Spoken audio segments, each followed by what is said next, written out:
YouTube, what up, man? Salute to everybody, man.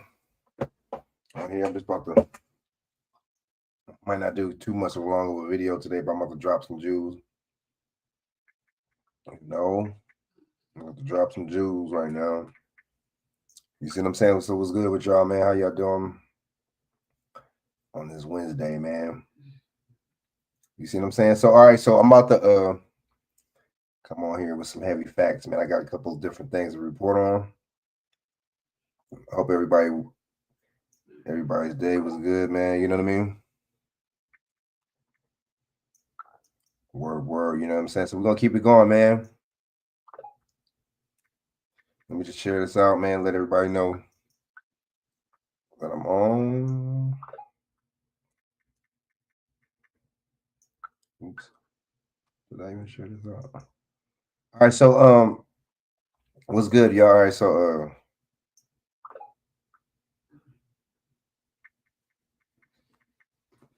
I'm about to just try to send this little link real quick. You know what I'm saying? Just to see what's going on with cats, man. All right, and then I'm gonna finish this up, man.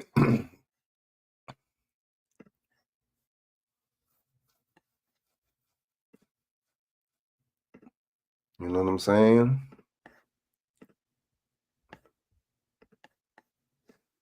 All right, man. So we finna go in.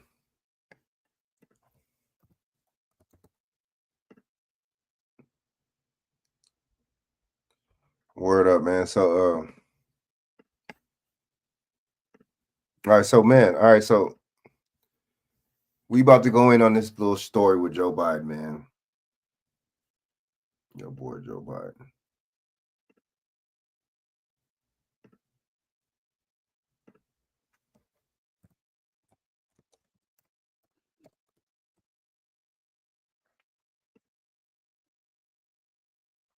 Hold on, let me get this.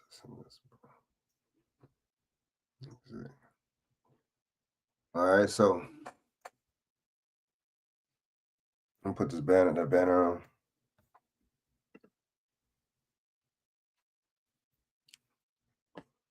We're putting the banner on.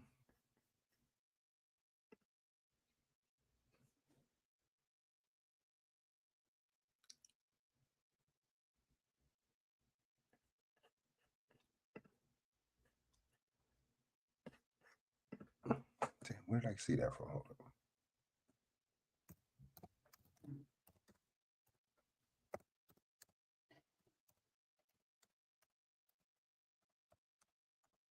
Let's see. Did I get that from Phil Scott? Let me see. Hold on, my bad. I gotta find this damn where I seen this on. Damn it. Hold up, y'all. My bad. I know where I seen it though. All right, hold on, man. So let me go in my history real quick.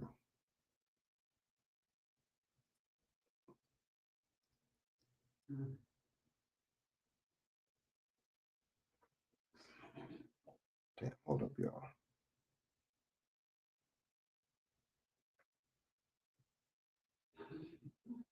Oops.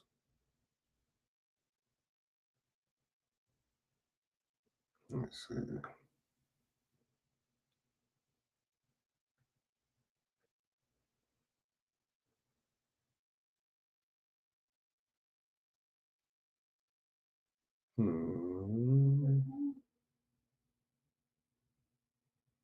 Shit. Nah, damn it. Hold up.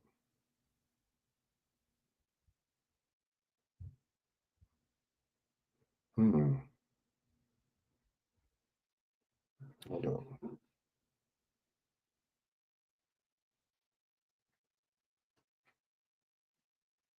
Damn it. Hold up. Let me see. All right, hold on. Let me try to see if this is on her real quick.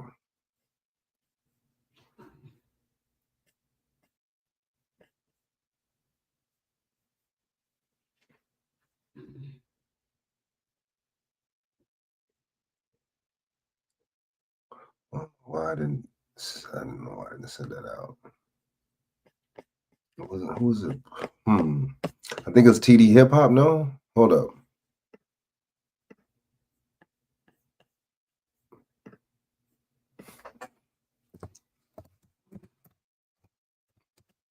It was it might have been Tariq Nasheed.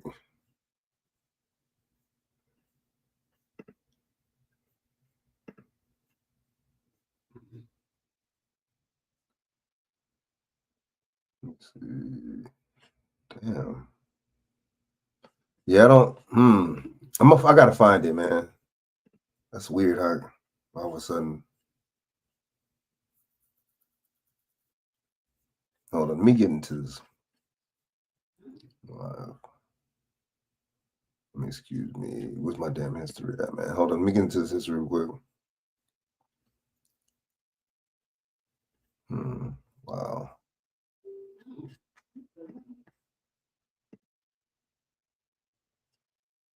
Let me see.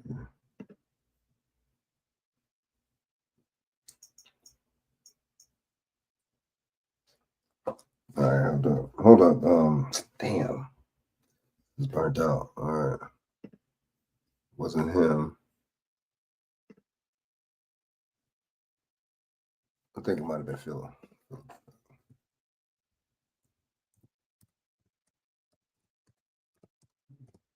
I'll find it right now.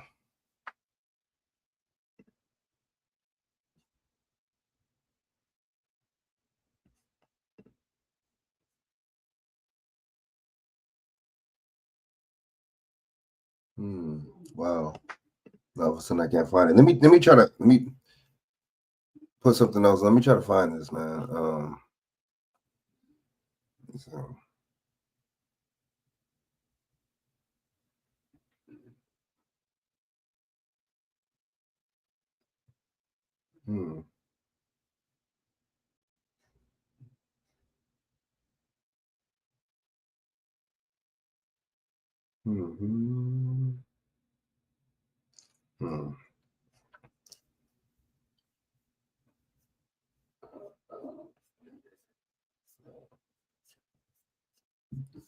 Hold up, y'all. Let me see.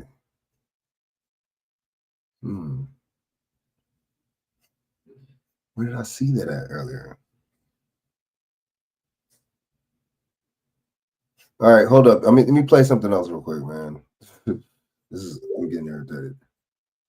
All of a sudden, I can't find my.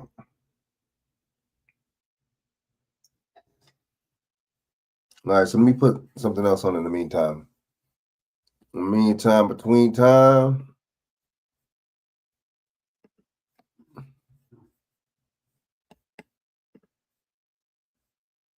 Hold on. Let's see.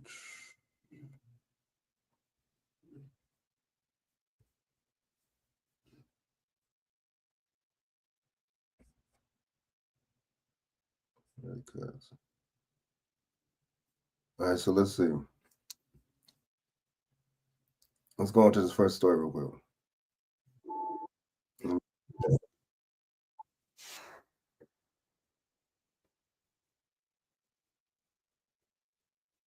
Fair use.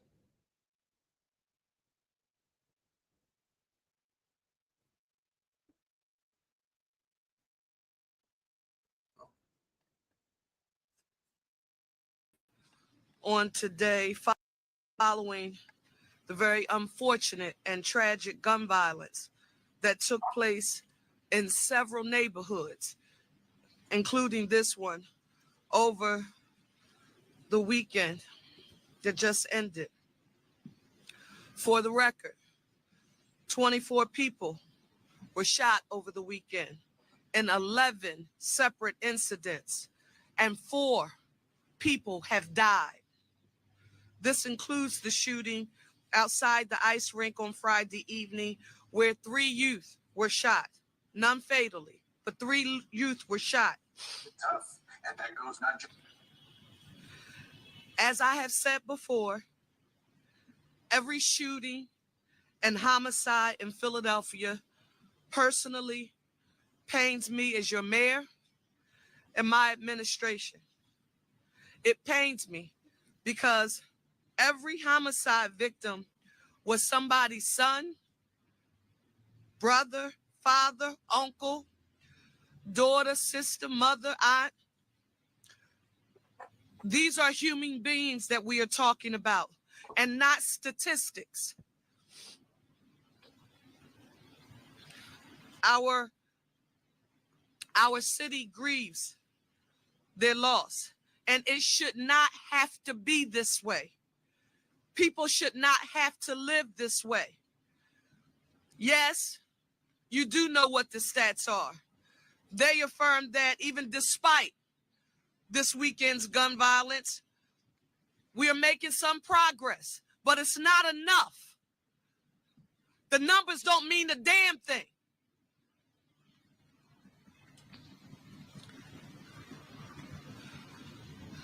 If we don't find a way to understand that, one, the foundation that I committed to you as mayor would be that we would make public safety our number one priority.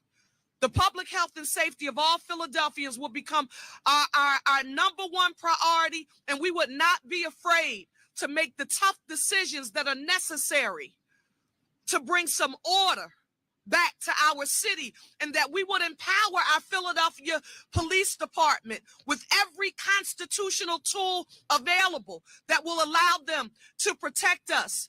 But we can't police our way out of what's happening now.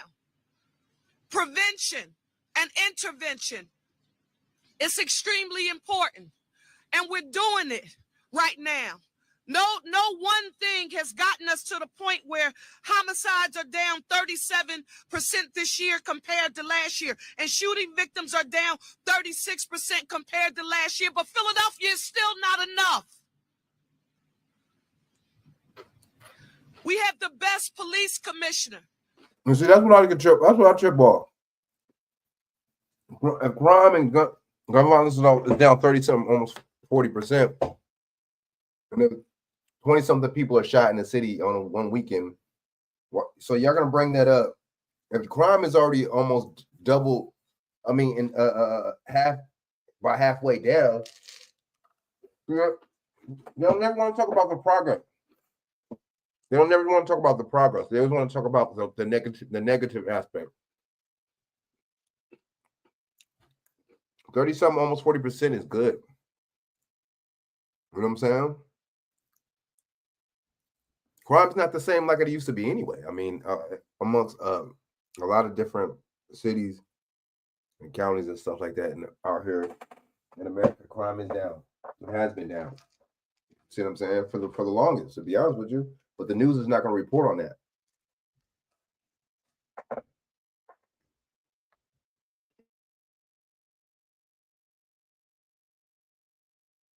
In the nation, right here in our city, a department of men and women who are putting their lives on the line on a daily basis to protect and serve us, but with them and them alone, and even when they work with our other partners, the federal agencies and state agencies, it's still not enough. I'm asking you on today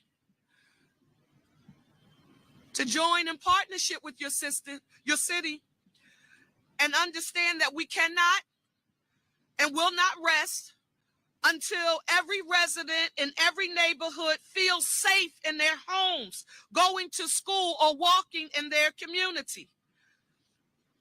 We have much more work to do, and we're going to do that work every day with our police department, with our Office of Public Safety, with our community partners, to make Philadelphia what my goal is. I see that they make it like that in the Democrat cities. Some of these Republican cities like this too, but I know there's a lot of Democrat cities like this. They put a black mayor or black governor or police chief or something like that to try to put it to the guys to where it's not racist. Anything that's happened is for black people. Black people are doing it to themselves, and it ain't the establishment, it ain't the government that's doing them like that. And You know, that's all it is, man. At the end of the day, to be honest with you, it's all a bunch of bullshit. Um, they're, trying to make it seem like it's just a play, man. It's just a psychological play on your psyche, and it's just something to reinforce stereotypes, something to reinforce. You know what I'm saying? That's all. You know, something to reinforce the stereotypes and keep the BS going. You know what I'm saying? That's all.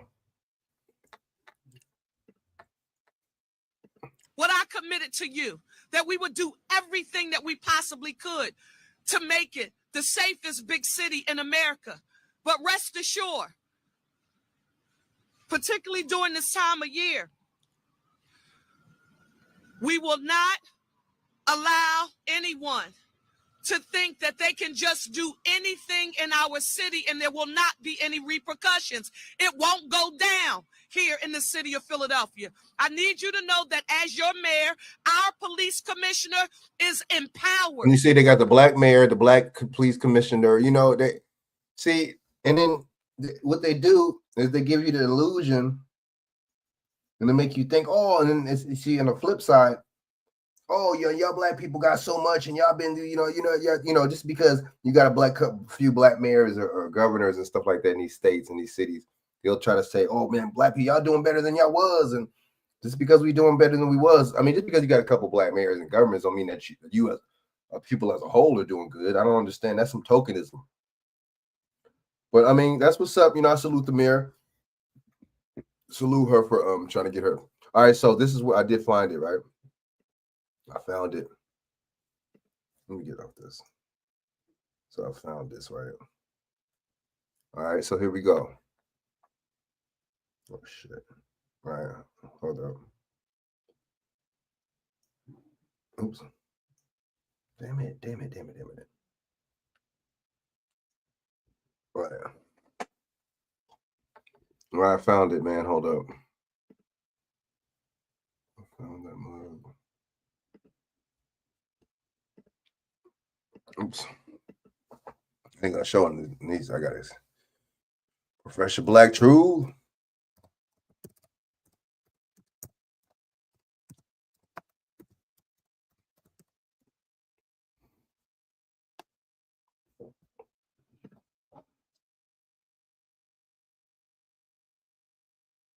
Salute. Fair use, fair use.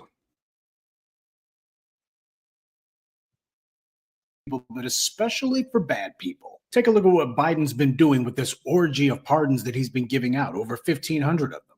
Pardons are not meant to be used to keep your pals and relations from suffering the consequences of their illicit behavior. Pardons were meant for people who are either wrongfully convicted for acts that they didn't even commit, or for people who, in the extreme cases... And look at how he pardoned his son. He wasn't supposed to pardon his son. You ain't supposed. That's not what a pardon is for. A pardon is not supposed to get for you to give somebody a pardon that did something or convicted of something, or was, you know what I'm saying, found guilty of something.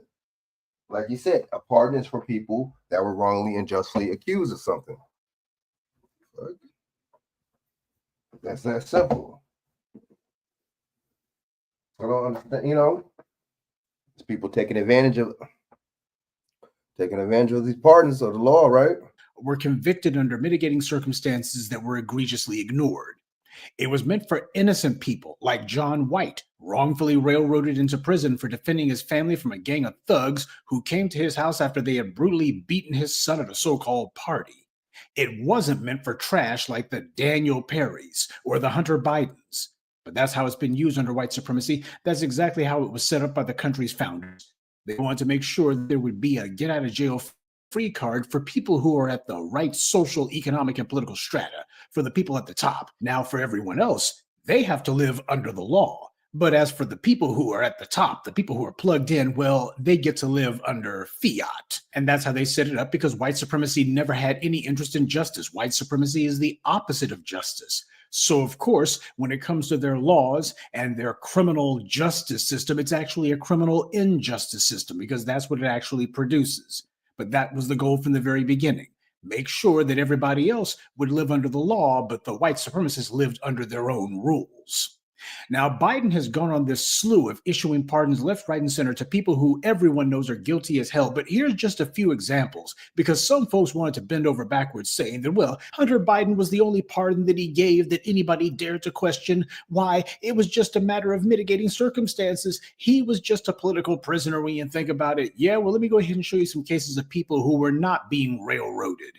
Former Pennsylvania Judge Michael Conahan was convicted in 2011 in what was infamously called the Kids for Cash scandal. Why would you pardon somebody like this? Like that? Boy. Where he took kickbacks from for-profit detention centers in exchange for wrongly sending juveniles to their facilities. The case was widely considered to be one of the worst judicial scandals in Pennsylvania history. Now, Conahan was not in prison at this point. He was already out, but he was under house arrest, with his house arrest set to end in 2026. But apparently Joe Biden felt that was apparently a little bit too harsh for this criminal. After all the lives that he destroyed and the crimes that he committed, well, we don't need this guy to be under house arrest any longer. Hasn't he suffered enough? This was a so-called judge who was willfully and knowingly wrecking the lives of children so that he could get more money from these detention centers. He was running a racket out of his courtroom, and Biden decided, well, this guy, he shouldn't be punished anymore. We need to cut him a break. The misconduct of Conahan and another Luzerne County judge led the Pennsylvania Supreme Court to throw out 4,000 juvenile convictions, and the discredited state judges were ordered to pay $200 million to their victims. This is who Joe Biden was bending over backwards to let out. Now, are we going to say that Donald Trump was headhunting for these guys, that these guys were wrongfully convicted, that their prosecutions were nothing more than a kangaroo court by political enemies who simply wanted to put them away for no reason? Is that what we're going to say about that? We only say that. We only say that. Bishop, what's going on? We only say that when it's convenient. Let me try to get this on here too. We're only saying that when it's convenient. Good question. Of them, because that's what these people have been saying about Hunter Biden. So let's go ahead and say about this too, right? I mean, this is not Joe Biden deciding that he's going to be using his position to allow criminals, people he knows to be blatantly guilty, to walk, right? Corrupt judges are the crux of what's wrong with the injustice system. We see it over and over again. Whenever the police are convicted by a jury, it's the judges who decide that they're going to issue what amounts to an acquittal from the bench. Oh, this guy is guilty of murder outright. Well, we're going to just say 5 years, with most of it being time served. That's deliberate. That's them showing you that they're all on the same page. They're operating out of the same playbook. These people have decided amongst themselves that as far as they're concerned, they're going to ignore the law when it suits them. This is what's wrong with the injustice system to a large degree, but the politicians have bent over backward to make sure that these judges are never held accountable. Why? Well, remember that old lawyer saying I keep telling you, it's more important to know the judge than it is to know the law? Criminal justice is an oxymoron in the United States. That's just a fact. Right now, Joe Biden is wiping the slate clean for scumbags who were essentially involved in state-sanctioned human trafficking. That's what these judges were doing, but they're not the only one. And how come, look, so you pardon, that makes sense. You make sure the judges get off the hook. You make sure the judges get off the hook. I got you.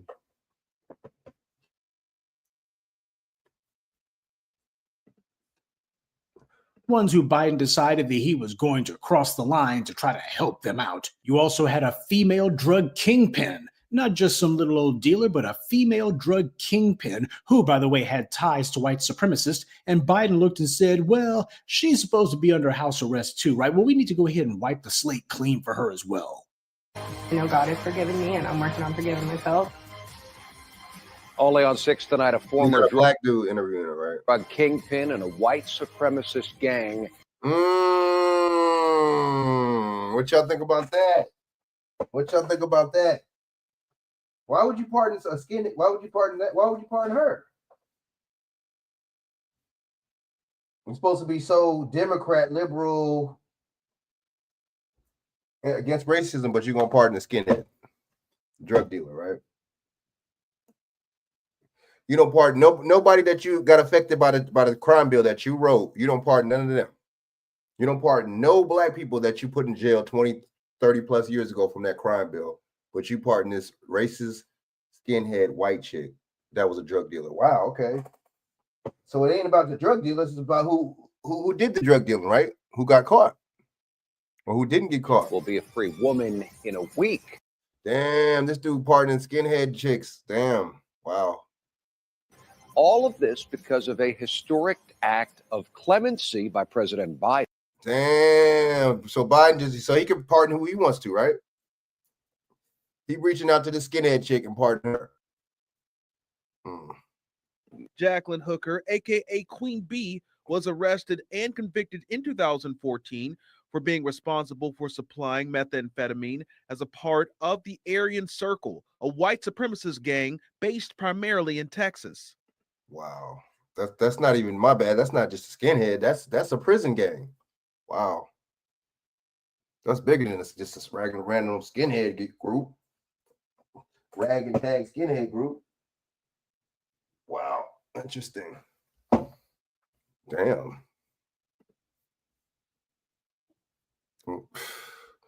Boy, Joe Biden sure knows how to pick him, don't he? And I was telling people man, this dude is a staunch racist.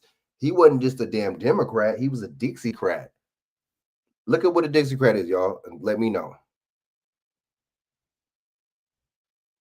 And not even just the fact she was caught with drugs and smuggling drugs.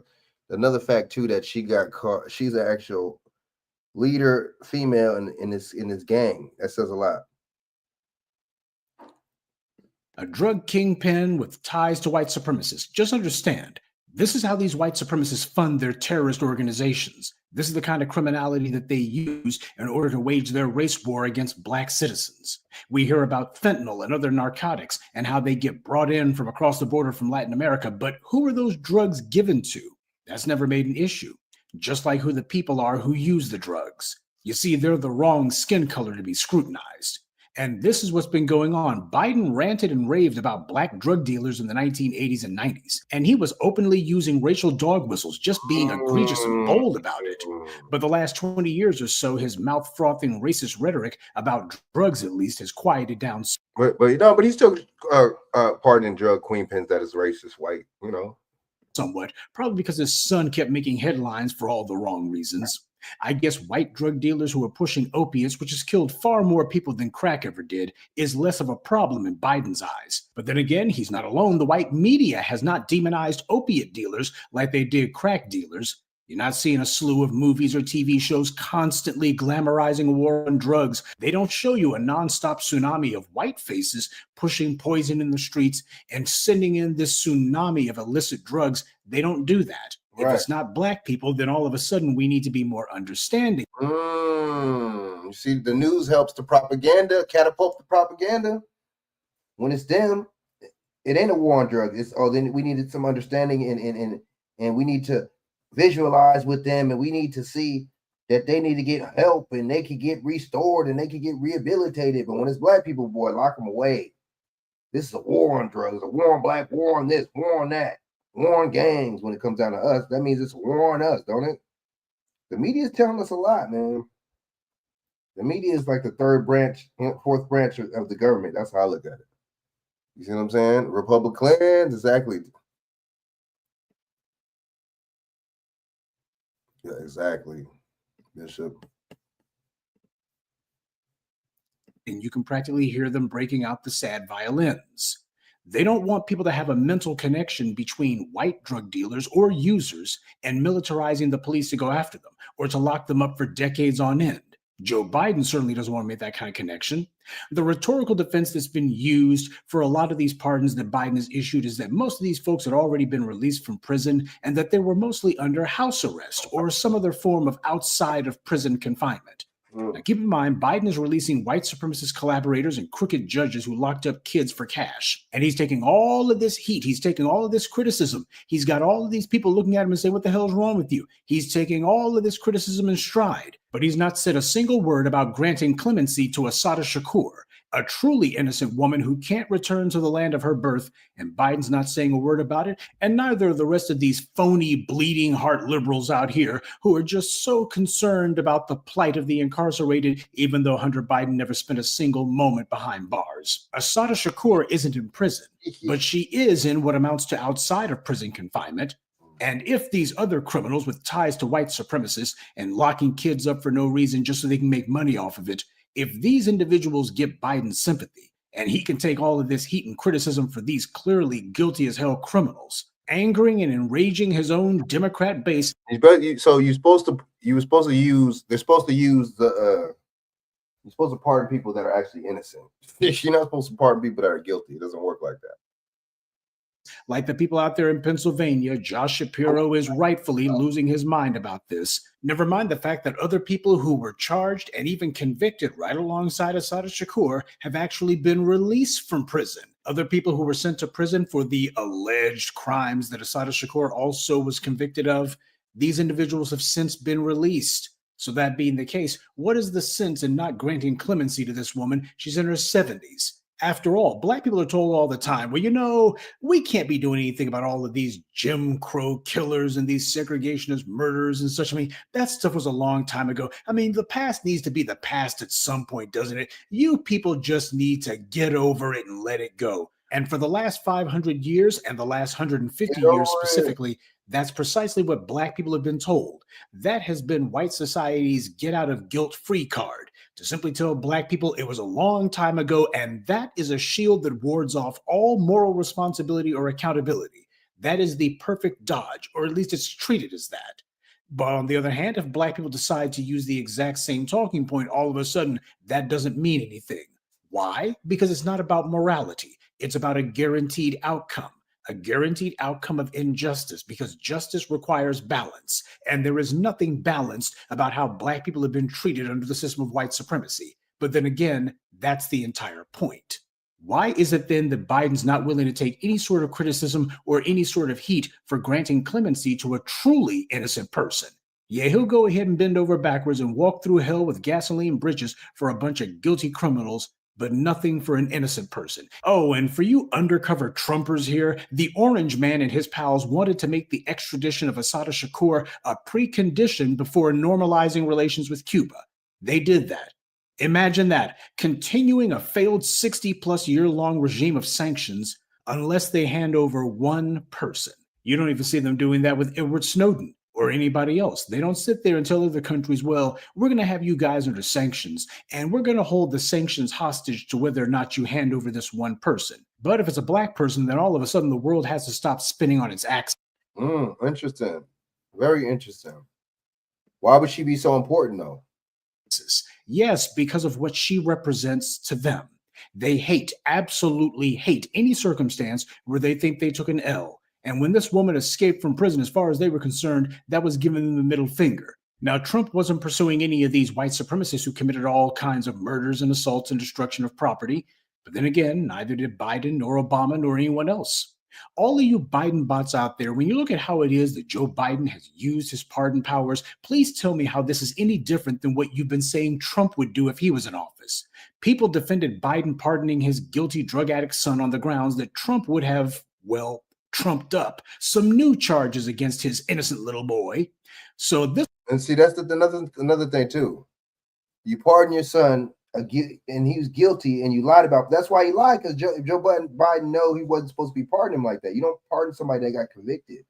That's actually guilty, man. You pardon somebody, or you can pardon somebody that's convicted, but you have to pardon somebody that, you know what I'm saying, that was unjustly innocent. I mean, that's innocent and unjustly convicted of the crime. You see what I'm saying?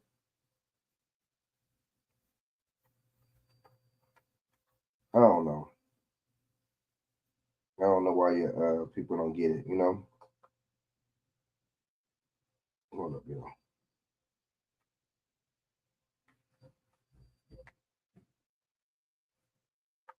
Hold up.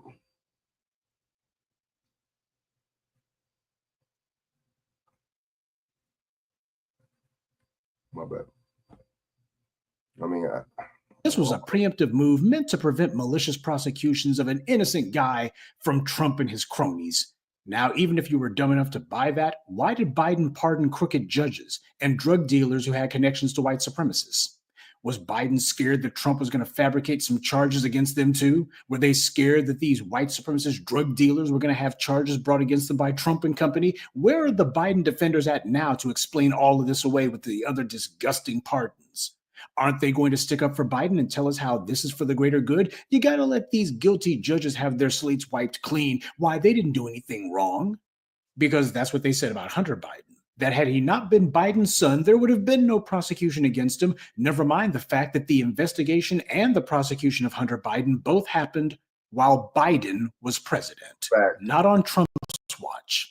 Now, of course, predictably, you know that the shills and the plants and the rest of these clowns are going to be saying, well, not all of them 1,500 pardons was just for white supremacist dope dealers and for crooked judges. You know, a number of them was actually black folks. Well, first of all, black people lead the league in being wrongfully incarcerated. Hell, even Trump was letting black folks out of prison. That doesn't mean anything. Every president does that. They have to, mainly because we're the primary victims of the injustice system.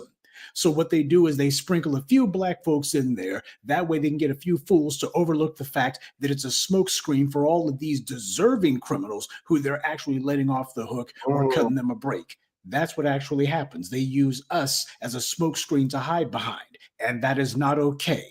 Now, Trump is threatening to go all out to give pardons to that gang of white supremacist trash that he summoned to storm the Capitol. And he doesn't care what anyone thinks about that. He doesn't care what law enforcement thinks, though we all know that the only cops who weren't on the side of those insurrectionists were the ones who didn't work at the Capitol that day. Hell, a number of those white supremacist insurrectionists who stormed the Capitol were police themselves. Now, Trump has not granted any pardons to them yet, but when he gets in there, I doubt that he's going to be very bashful about doing so.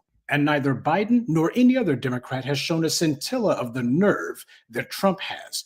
They're not willing to weather any sort of criticism to release innocent people. Meanwhile, both Biden and Trump flagrantly used their pardon powers to release people from prison who they knew were guilty if they were politically connected, individuals who they owed favors to, or perhaps someone, a friend of a friend who they owed favors to.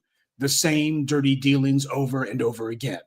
You know, Joe Biden said after he got elected that he had black people's backs. Well, here he is on his way out of the White House after an election that his team lost. And yet instead of him saying, you know what, I'm like 1,000 years old, I ain't going to live much longer anyway. On my way out the door, I might as well make sure that we produce some real justice for people who actually deserve it. Instead, he's going, you know what? I want my last act on earth to be playing the same old dirty game that I've played all along. Now, that might be good enough for Jim Crow Joe, but my question is that good enough for you? Just understand that. Black people extracted no promises or any sort of pledges from Joe Biden before voting him into the White House. And this is the result of doing so. It's the same reason that I said I wouldn't throw my support behind the Orange Man. These people made no promises to us, made no pledges to us. And who do they make pledges to? Well, you're getting a microcosm of that based on these pardons. You can see who they consider to be their true constituency. Crooked judges, drug dealers who make sure white supremacists get all that drug money. That's who they see as being their real base. Making sure that white supremacists get cut a break. That seems to be the only thing that Biden and Trump can actually agree on. Good day. Check out Professor Black Truth, you know what I'm saying? Be spitting some facts over here.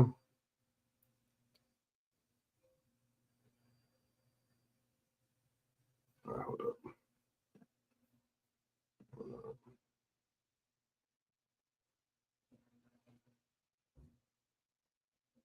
Let me go more into him pardoning the cash for cat.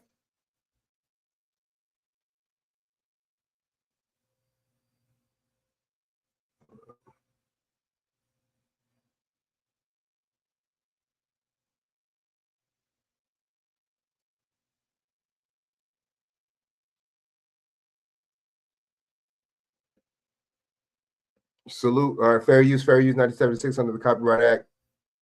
All right. Let's go in. I'm good. Hey, good. I'm coming at you with love. Hey, Cena, I hope you're well. I'm receiving. Hey, what's up? All right, Don't good. attack Cena mentioned something earlier about the commutation of the judge with the kids for cash. Karen, that has to be expanded on because that was an ugly event that happened to black kids for many, many years with this judge. And for Biden to commute this guy is just despicable. It's despicable. And I just wanted to say this needs to be expanded on. And I think the Democrats right now have lost all credibility with me. So because of this, all Democrats now, like, I feel the same way. Hold on, because this is the problem, right? We take this one thing, like I could have easily Okay, well, why are the said, Democrats not Biden- calling it out, lady? Karen Hunter.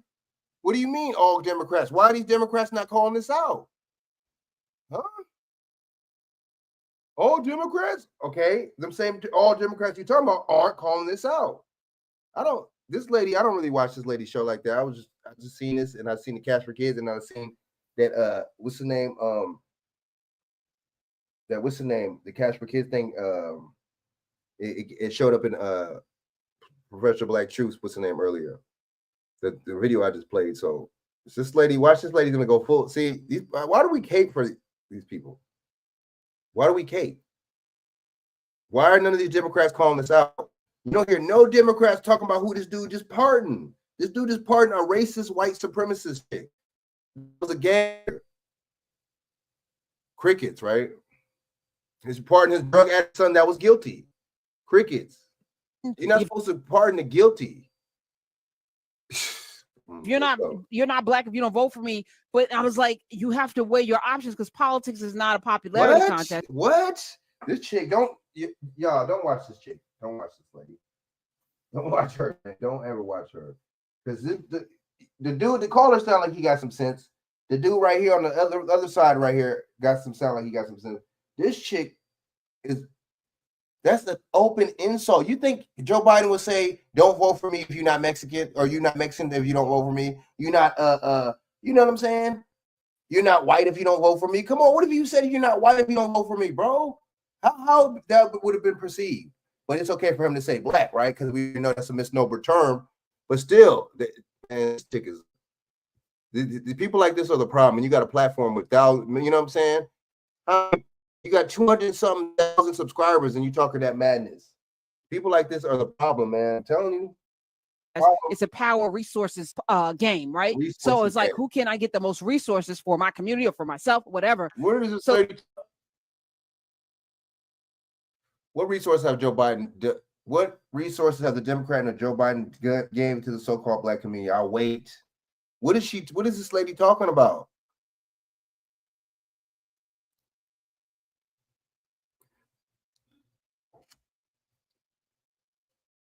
These people with the platform talking that BS, talking that yak, talking that madness about, you know what I'm saying, and low-key caping for the same party that is oppressive. At least the Republicans open up, hey, we ain't fucking with you. At least they're straight honest about it. These people are the deceivers. What I don't get is all the you caper for them and all the excuses. Oh, you vote and resources, the fight for resources. What does that got to do with anything? But what does that got to do with Joe Biden saying, don't vote for me? What does resource got to do with Joe Biden saying, don't vote for me if you're not black? If you're not black, you wouldn't vote for me. What is Joe Biden? That's a racist statement. Stereotypical. What does resource got to do with that? You see how these people say a whole bunch of nothing. 200-something thousand subscribers would say a whole bunch of shit. And the people with the least amount of subscribers are saying the real stuff. Whereas people are voting their emotions. So you're saying all Democrats. This chick is voting. You're voting the talking points you have. You can show you're in your emotions right now. You equated resources to Joe Biden saying if you're not black, he's not gonna. Don't vote for me if you're not black. That's just you're never supposed to say nothing like that to any of your constituents. For one, you're making it a race thing. And you talking about the Republicans making a race thing, and you making it a race thing. For two, why would you want it? So you only have to come at blacks. That's the only thing you can relate to black people as a race or some kind of race, or throw out some kind of racial. You know what I'm saying? So to relate to black people, that's corny, man. That just goes to show what he and the rest of the Democrats think about your ass. That's corny to throw out something. This chick is delusional. You get our emotions, chick. You sound like you're in your emotions already. What you're saying doesn't make no sense. Look who this dude pardoned. He pardoned this dude, this judge that pardoned a group, Catholic kids. Oh, excuse me, it was the judge. Corrupt as hell. victimizing black people. We're gonna look into this cash of kids right now. That's Leland because of this. Look, this chick is so full of it, man. I never liked this chick. I'm sorry. Karen, what's her name? Hunter. I mean, just because we don't have to agree, that don't mean this sound. But I've heard her say other crazy stuff, and I'm like, this chick is just madness. You subscribe, right? This one commutation. Now, if he turns around and commutes, go ahead. Wash her up. Make her look. Here's what I'm saying. Just wash her up real quick, man. Please. Make her look dumb, please. Because this lady's a trip. Not on a local level, but I think the Democrats have lost credibility and some mind on a national level. They've been playing games for years. I've seen it. But on a local level, that's something different. But nationally, they don't have credibility with me. Oh, okay. And this may be a source where they're going to have to figure this out or not, or maybe it's on purpose. I feel like they're almost sabotaging themselves because there's so much cash for play in politics that they're, Why would you sabotage yourself? Why would you do that? It's not even about sabotaging. If you're already greedy and looking at it from the money in you, that's not sabotaging yourself. You're just showing your true motive. I'm showing my true motive. If I'm letting you know that I'm greedy and I'm all about the money and I'm always asking y'all for money and donations, stuff like that, I'm trying to like low-key showing you that it's not about the information. I'm showing you it's all about the damn money and what I think y'all could give to me, not what I'm giving to you. So, yeah, no. This chick, I don't agree with her. Like how Jill Stein comes out every 4 years because there's money to be made. There's money to be made. That's a good point. Why don't you see Jill Stein? That's a good point. Why don't you see? But it's all not. Why you bring Jill Stein at everybody? At everybody, like, huh? All of them do that every 4 years. Trump came out every 4 years. Kamala Harris came out every 4 years. Joe Biden came out every 4 years. What is this lady talking about? Wow. Yeah. I agree. So as long as they make this money, they don't. I mean, that's an interesting little take on Stein, though. Because I never heard of this chick, Jill Stein, until this last cycle.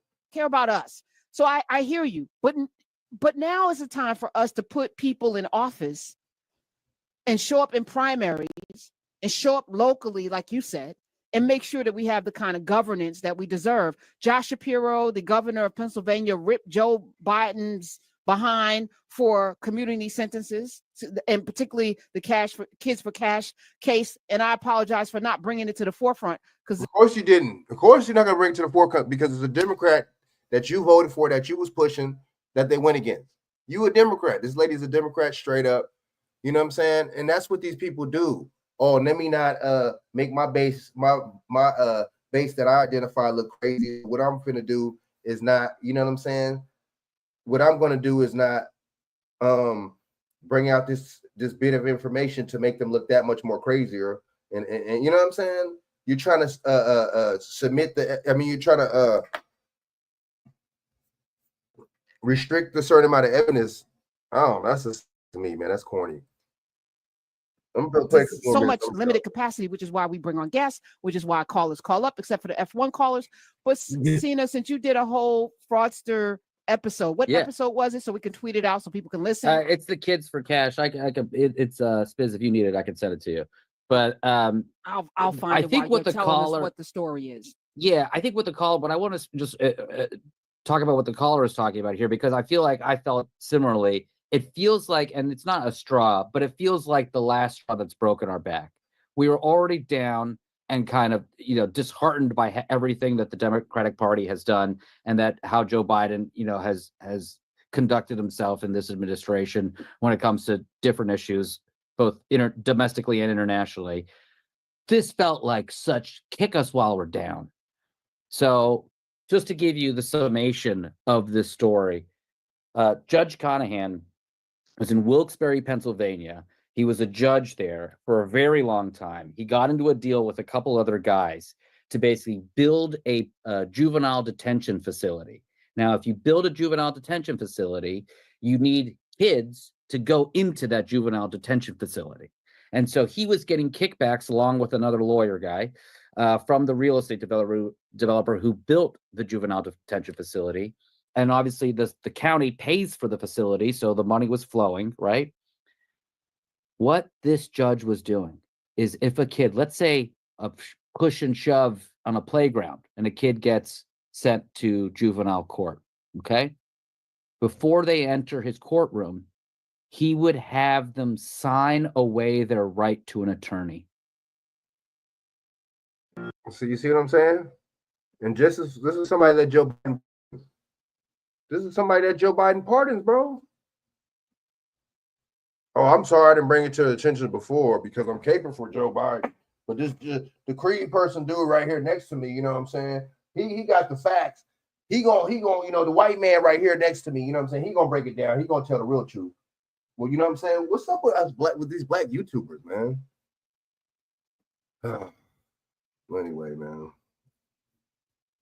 I would recommend Cypress College The white dude because gotta tell of the level of support that the white guy on your show has to reveal. Okay. there is for every single. I want to say that again. He had them sign away a child's right to an attorney, and you might say, where were the parents? The parents were right there, and the staff was there, and the staff would say at Conahan's direction, it'll be fine. It'll make the attorney. If you see, that's stupid. That's a stupid. I'll put that on the parent. You're a dummy for being right there and letting your kid sign up his way or sign his right way to a lawyer. How dumb of a parent you got to be? I'd have been like, hell no, nah. Nope, we're not doing that. We're not doing that. I would have been like, nope. Come on, man. Let's listen to the rest of this. This is the person that the judge that Joe Biden pardoned, by the way. You get an attorney, it'll just be a mess. It'll be easier and faster, and he'll just get off very quickly if you just sign this waiver, get in front of the judge, and see it through. And he did this at 5 to 10x the state average of kids signing an attorney waiver. Wow. So this is a fundamental. You feel the facility up.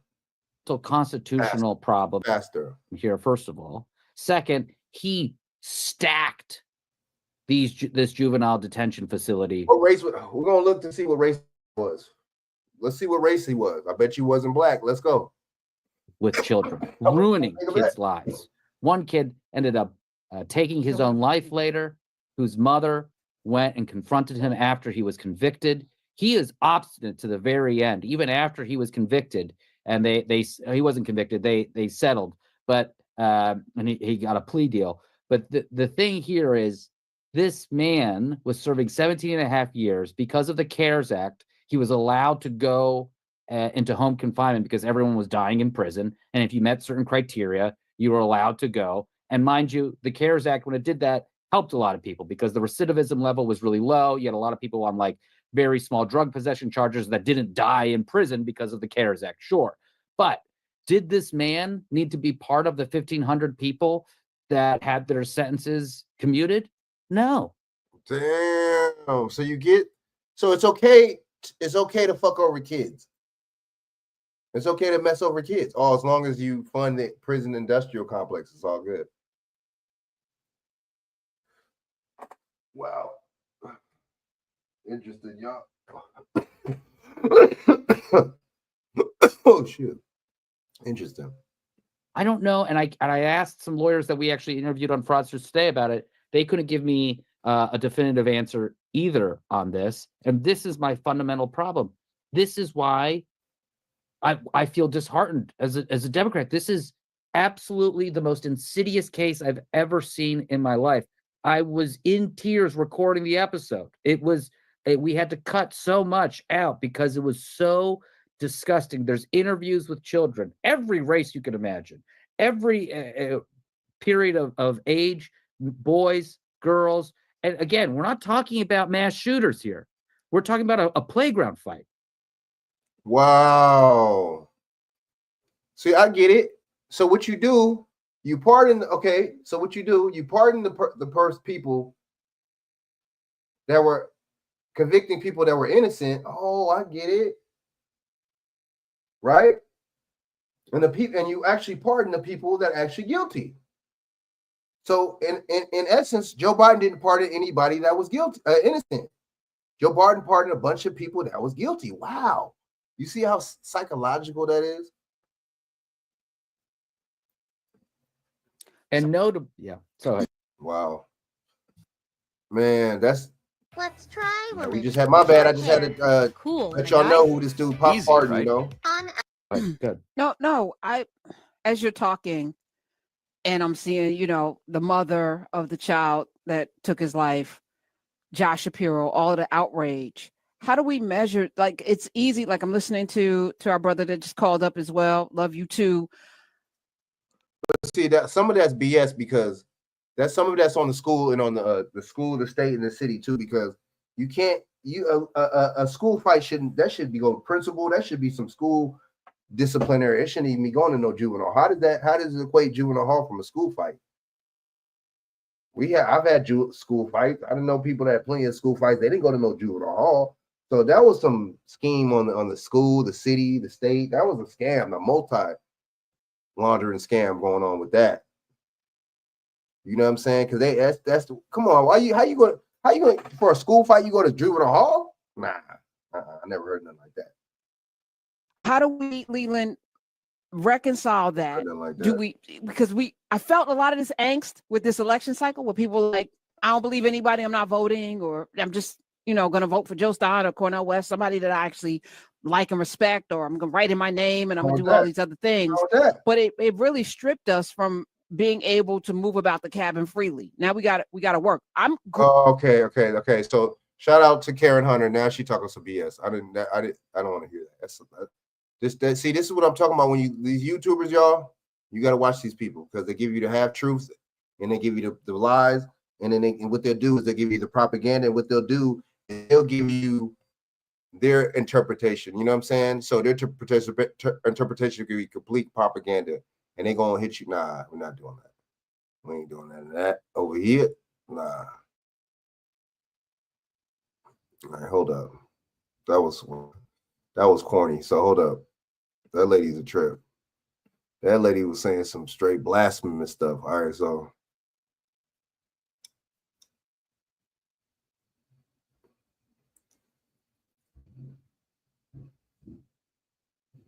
all right.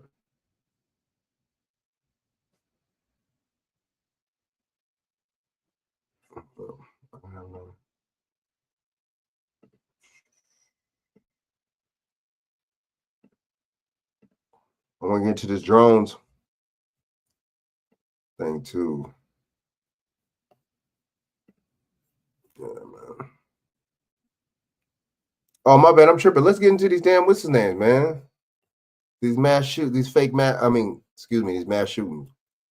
All right, so I didn't see. All right, so let's get into the first one. All right. My bad. I'm tripping. I'm like, oh shoot. You already know nobody breaks it down like me, man. All right. Universe with fair use 1976 under the Copyright Act, Section 107. Allowance is made for important commentary for educational purposes. All right.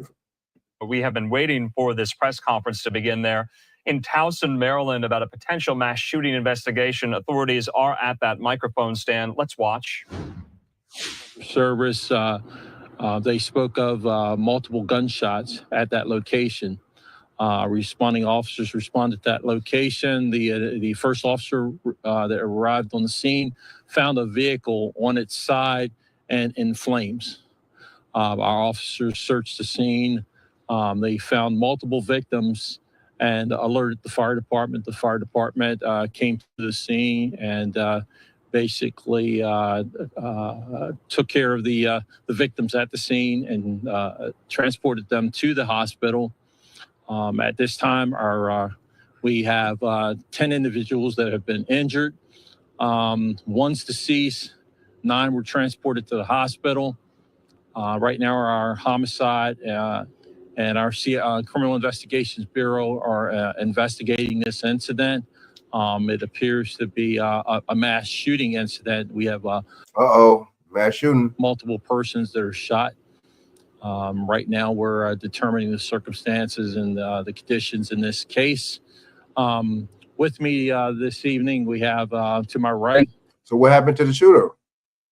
The administrative officer, DeAndrea Walker.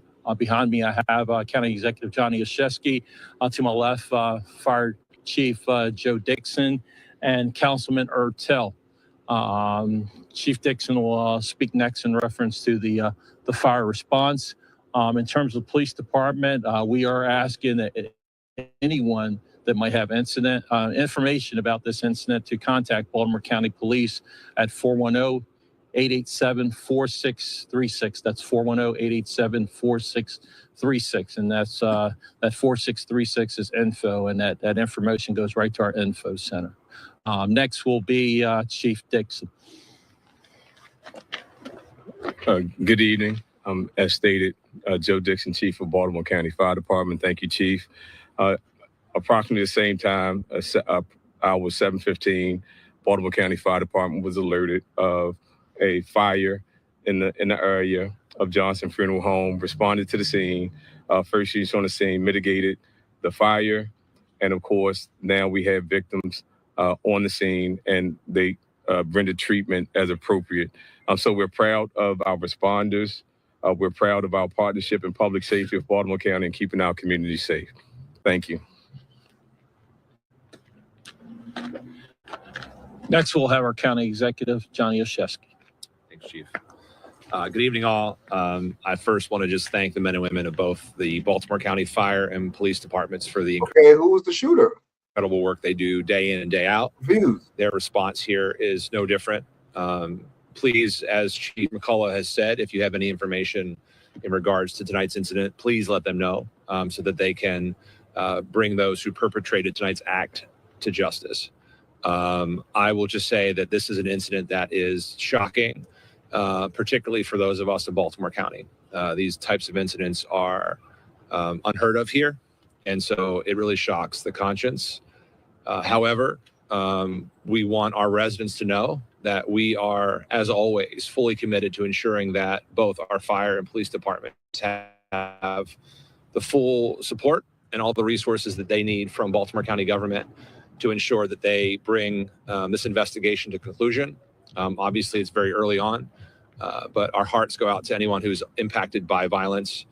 We will be supporting our public safety officials in the work ahead. And I just thank them for the work that they're doing now and that is ahead. So with that, I'll open things up to questions for the chief or others, and appreciate your interest tonight. I have a question for the chief. What led to that car to catch fire? Like, was there some kind of, like, was there a crash first, or was it like, what led to that fire? We're still investigating that. What we do know at this time, there appears to be some type of incident that led to the vehicle crashing and catching on fire. Right now, our investigators are looking into the circumstances leading up to that. Now, was that car stolen, or did it belong to one of the victims? That's something we're investigating right now. We don't have that information. And you said 9 injured, 1 dead. Were they all shot, or were some injured in the fire? Right now, they've been transported to local hospitals. Why are they all transferred to different hospitals? I don't understand that. Like in the last case, they said, why would you transfer them to different hospitals? I don't know. Maybe it's just me. Maybe I don't know what I'm talking about. I don't know. I guess, transfer them to all different hospitals. Okay. We're being triaged there. Right. We're still determining exactly how many were shot. We do know that there's at least 1 deceased, and we have 9 others who were injured at hospitals. And that deceased injured at hospitals. How were they injured, man? Did they get shot, or this dude didn't even answer the question, man. From the gunshot. That's what we would assume at this time. Yes. Did the shooting happen outside of the funeral home, or was that just where the car was found on fire at the funeral home? And my second question would maybe entail with that, were all of the 10 victims found by that car, or were they in different locations? At this time, we're still investigating that. Okay, let's go to another press conference. This dude is still investigating everything still. Are you serious? I'm serious. Thank you so much. What's oh my God! Take a look back at how this all unfolded. Around 7:15 last night, police received multiple calls over shots fired near Lockraven Boulevard. When officers arrived, they found a car that crashed into the Johnson Fosbury Funeral Home and burst into flames. One of the victims was pronounced dead at the scene, 8 others suffering gunshot wounds, and 1 additional victim hurt without being shot. Many of the victims are young people. Police are Young looking people. for the What is suspects. that? What is that supposed to mean? Young people. what do you, the victims are young people. What? Why don't you just give the ages of these people? They're young people. These are young people. I mean, that can mean kids, that can mean teenagers, that can mean young adults. Like, what does that mean? Young people. The news board, the media don't the case, but they don't believe this was a random act. Okay. We do not believe this was a random act of violence. While the individual or individuals responsible have not been apprehended yet, we remain vigilant and additional resources have been deployed. We have live team coverage this afternoon. Fox 45's Keith Daniels and Maxine Stryker have reaction from the community and updates on the victims. Let's begin with Fox 45's Jessica Babb. She joins us live from Towson with what we're learning about this mass shooting last night. Jessica? So we've learned that 5 of the 10 victims were minors, one as young as 14 years old. And in the last half hour, we've actually seen several Baltimore County police officers driving through this neighborhood. But I want to show you what we're looking at with the scene right now. If you pan up, you can see some of the burn marks that are still on the building, and you can even see where the car ran over and knocked over this railing. And now, while police don't know the circumstances and are still investigating what led up to this mass shooting, right now, they say they're not ruling anything out. They're not ruling what out? What do you mean not ruling anything out? What's these people, man? Keep you on that wild goose chase. Graven Boulevard in Towson Tuesday night. This was the massive response to the Johnson Fostering Funeral Home, the scene of a mass shooting where 9 people were hurt and 1 person was killed. A car flipped and on fire and evidence markers covering the street. That we are fully committed to ensuring that we bring those who committed this act to justice. Now in the light of day, with the smell of smoke still lingering, the chaos is clear. In a press conference Wednesday, Baltimore County Police Chief Robert McCullough says, We do not believe this was a random act of violence. While the individual or individuals responsible have not been apprehended yet, we remain vigilant and additional resources have been deployed. This surveillance video from a nearby business shows the moment it happened around 7 p.m., starting in a neighborhood. This car barreling into the side of a funeral home, a bright ball of fire erupting. The car ending up flipped on its side, and what appears to be a barrage of gunfire start. You can see the quick flashes, sparks that appear to be bullets flying. In this video, we can count 3 people who then quickly get in a second car and drive away. 3 people? That number 3 again or no? Is it just me, y'all? Or is it they always use that number 3? Or is it just me? Only to come back moments later, appearing to fire more shots. At this time, detectives believe that all 10... Oh, you got an actual video this time. Okay. Looks, why is it all black and white, though? Why is it all grainy and black and white? No color? I don't know. 2024, you would think it would be a better video than that. Individuals were inside the vehicle at the time of the shooting and the subsequent crash. Police say when they got to the scene, they found 26-year-old Charles Graham Jr. by the car. Police say he was killed. They say 9 others were found outside the vehicle. 8 of them were shot. Police say those involved were between 14 and 27 years old. While it's not clear how many suspects they're looking for, and police won't say who they're looking for. Right now, we haven't confirmed that it's gang related. We do know that there appears to be at least some rival individuals in this case, and we're working to try to, determine exactly what's going on here. While it's also not clear how many guns were involved, how many people may have been shooting, or how many bullets were shot. Police say they believe this was targeted and maybe retaliation. They say they're looking into whether it's connected to last week's homicide of 19-year-old Andrew Blessing. Blessing's funeral was Tuesday at a different funeral home a few minutes away. It's been told to me that they all know each other and that somehow they may have known the individual Blessing and his family. And while police are keeping certain details of the investigation close to the vest, we do our very best to prevent these things from happening. But when they do, we put all of our resources, all of our efforts into making sure that we why is the dude smiling in the back? I don't know. Address the incident itself, but also we put measures in place to make sure that we're protecting the why does he have that dumb look on his face in the back? Community. You know what I'm saying?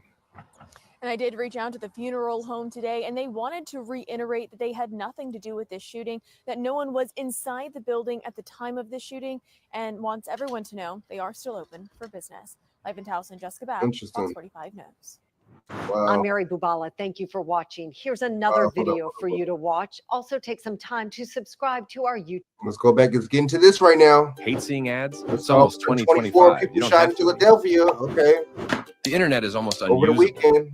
A violent weekend in Philadelphia left 24 people shot in a 24. What is 24? 24 in reverse is 42. Or you could go with the 6 with that. There's a couple different things with that. We could go with that. All right. Just saying. 11 different separate shootings. Of course, 4 people also tragically lost their lives. Let's take you around. 11 different 11. 1-1. That number 11. That's another Masonic number. Right? Let's go. Right now out to Fox 29's Kelly Rule that has an update on what transpired just over the last few days. During her call for order today, the mayor saying, "We will not let you steal our joy." City officials saying this is not going to stop the progress they're making on violence or on prevention and intervention with young people, but clearly the work is ongoing. Now, police said they do have a 14-year-old in custody, but they are still looking for the shooter, and a 14-year-old victim remains in the hospital fighting for his life. I was not scared, but I was in shock. Barbara Sanchez recalls the moments what she thought was just rowdy teenagers during a crowded Friday afternoon at Dilworth Park turned to gunfire. I saw the kids, they was fighting, about 15 teenagers, all 14, 15-year-olds. About another 10 minutes, we hear pop, pop, pop, 4 shots. Then everybody was running. It was chaos. You do know what the stats are. They affirm that even despite this weekend's gun violence, we are making some progress, but it's not enough. The numbers don't mean a damn thing. Back at Dilworth Park today, city officials say despite a harrowing 24 gunshot victims citywide this weekend, shootings are down more than 30%. And 2020. But see, why are we only talking about the shootings when they happen? We're not talking about the shootings when they're down. We're not talking about we only talk about crime when it happens, but we're not talking about crime when it's down. We're not talking about the decrease of crime. That lets you know the media is a part of this too, because the media doesn't do stories. Hey, by the way, Baltimore's crime is down with 30-something%, and we're asking police and community leaders how they're keeping their crime down almost 40%. You know what I'm saying? There's never no segments about stuff like that. They always bring the negative. Oh, the crime is on 20-something people dead in Baltimore. Like, it's sensationalism at its finest. And look, they only do this to so-called predominantly black areas. Let's just be honest. 24 homicides are on pace to be the lowest in 10 years. Center City is one of the safest areas in the city of Philadelphia. We will bolster our resources here as well as across the city. Black police chief, didn't I just point? Black police chief, black mayor. In these cities, right? So you can point the blame. It's not our fault. It's not no white supremacy. It's not racism. It's these people doing it to themselves. I'm telling you. To address the episode of violence that we saw over the weekend. But I commit to you that is not the norm. 2 14-year-olds and 1 15-year-old were injured in the shooting, a group that has had ongoing fights at their Center City school, according to law enforcement sources. Police say they have had ongoing issues with young kids gathering here and a deployment to address it, as well as ongoing work with the city trying to bolster before and after school programs. We're going to continually be working. Oh, ding dong. That's the bingo. No, why didn't y'all have after school programs from the beginning?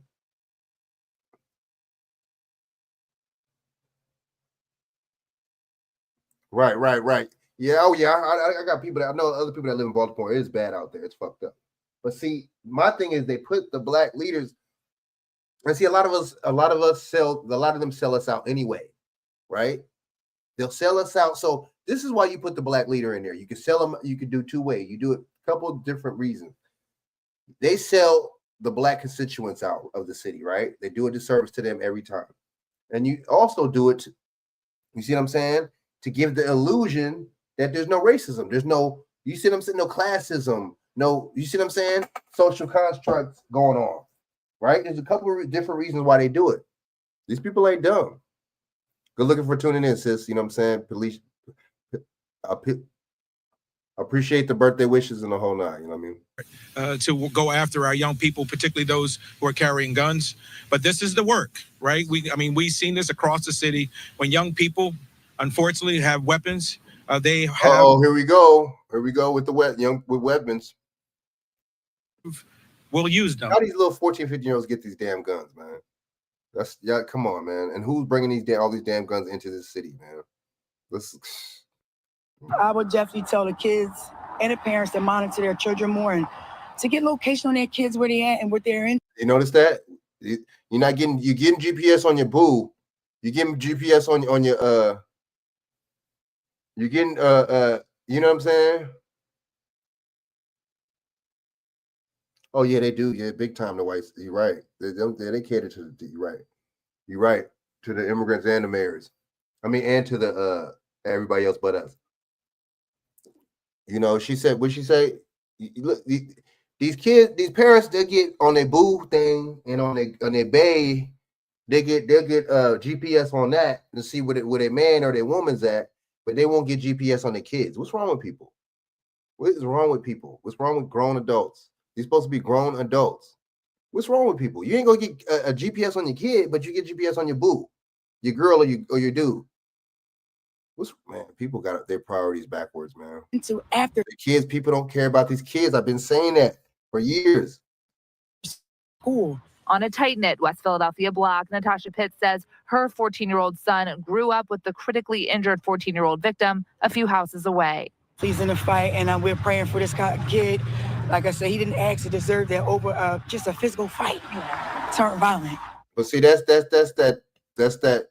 People just can't fight. People that ain't, you know what I'm saying? Back in the day, you just handle boom, boom, boom, slap somebody up, they slap you up. You ain't gonna go get no gun. You know what I'm saying? Nowadays, it's just the punk stuff. Let's keep it real. That's what's up. Facts. That's good. Homeschool your kids, man. The 14-year-old that was arrested was not charged as an adult, but the DA said that could change down the road. Again, they're still looking for the shooter. Here we go with all these charges as adult things. So this is what I don't get.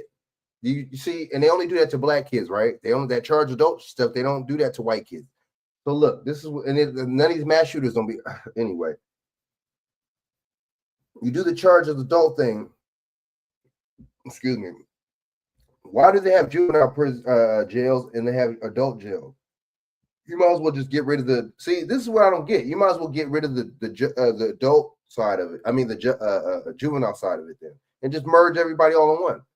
If that's the case, they're so quick to hit you with the try them as an adult. Man, kids do stupid shit, man. You know what I'm saying? Kids do stuff, man. That's why they kids.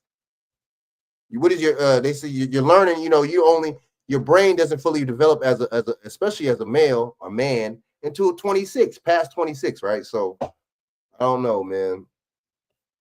25, 26. So if you little 14-year-old snot-nosed kid, you ain't gonna be thinking, if I shoot this kid, if I shoot this motherfucker, the consequences is gonna be this. And guess what? I'm down the road, I'm gonna go to jail and prison, and the recidivism rate is gonna be high. So, you know, come on, man. You ain't thinking like that as no 14. They make it seem like you're supposed to be like, you know what I'm saying? You only a lot of times, I mean, your mindset, you only as strong as where you're from, right?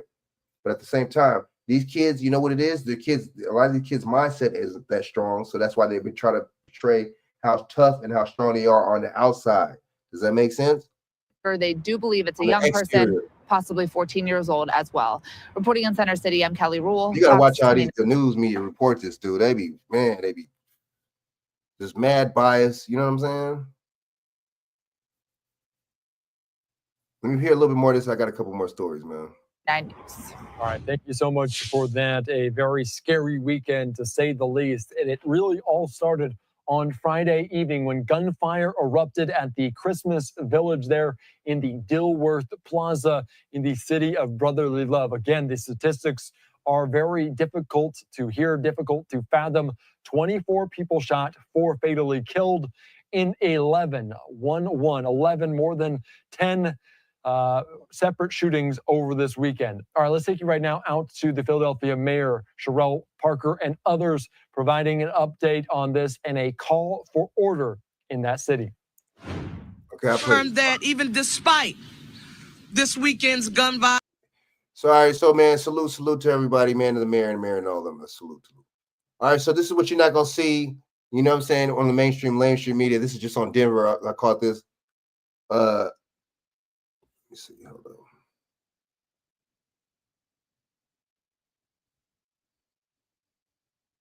Let's go into this, and let's go into this ICE one. I got a couple of these I'm gonna report on. All right, fair use.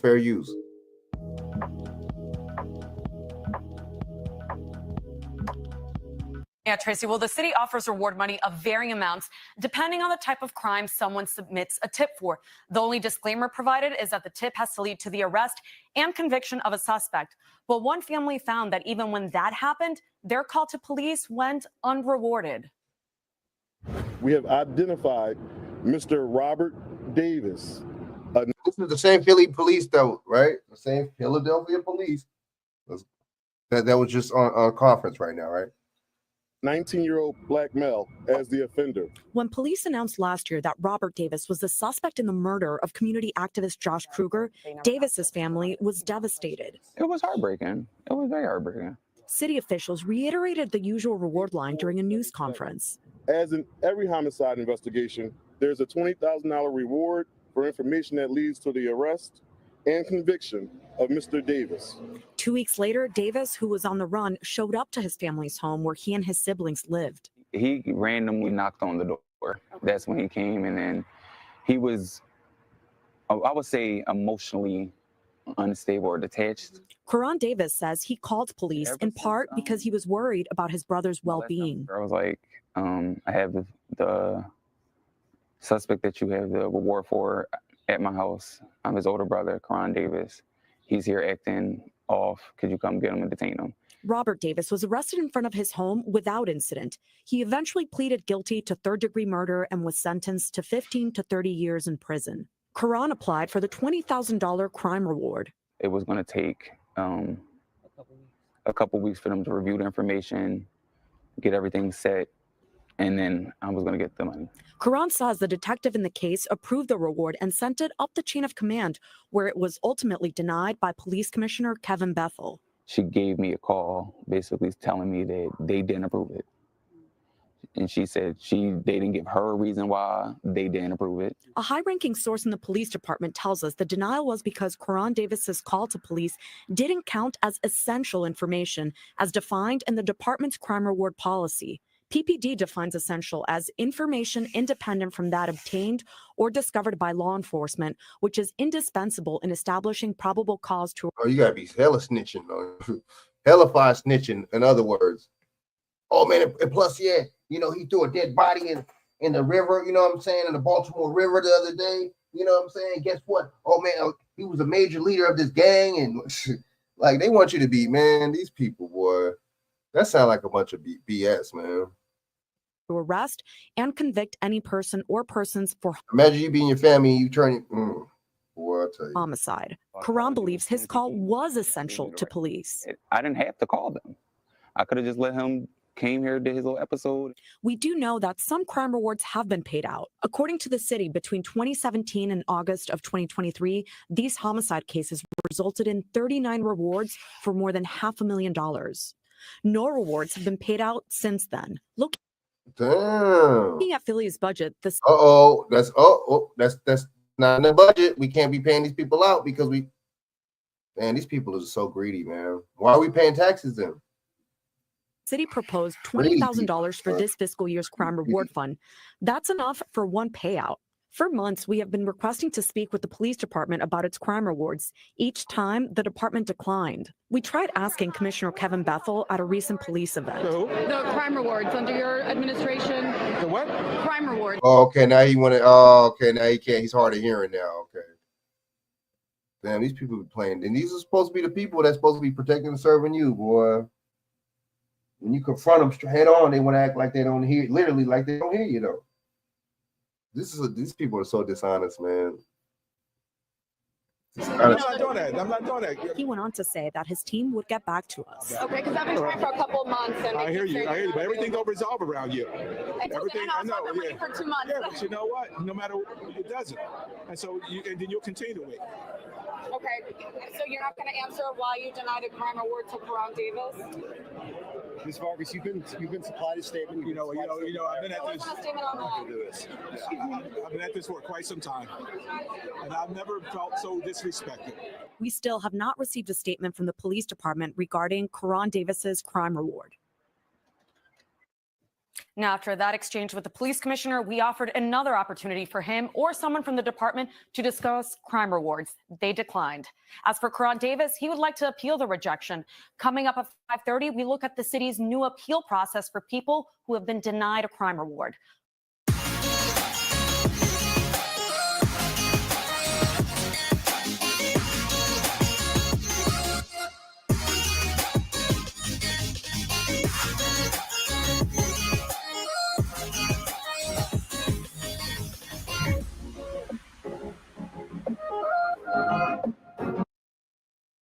Man, that was grimy, man. That was crazy. You know what I'm saying?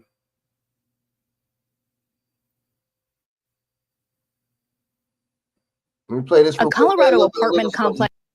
You know, I'm gonna play a little bit of this, and I got a couple more. You know what I'm saying? Might play some Zach Herbert or something. I don't know. Plagued by suspected Venezuelan gang fair use activity in the spotlight again after a brutal kidnapping. They were pistol whipped. They were beat. They were victimized. They were terrorized.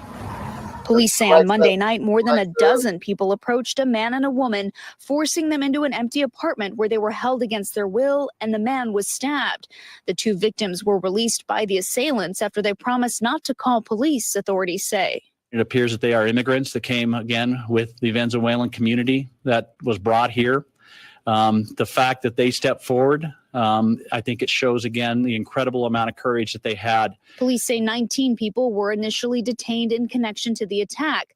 Tonight, 16 are in Immigration and Customs Enforcement custody, according to an ICE spokesperson who says they are all Venezuelan nationals in the country without authorization. Authorities now investigating whether they're members of the Venezuelan gang Tren de Aragua or TDA. There is a high assumption that they may be affiliated with the TDA gang. But again, I am not going to say 100% positively until that is validated and verified. Aurora police say they are finally able to solve a mystery that's been lingering for weeks. The same housing complex was thrust into the national spotlight earlier this year after one resident released doorbell camera footage of what looks like an armed group of young men entering a neighboring apartment.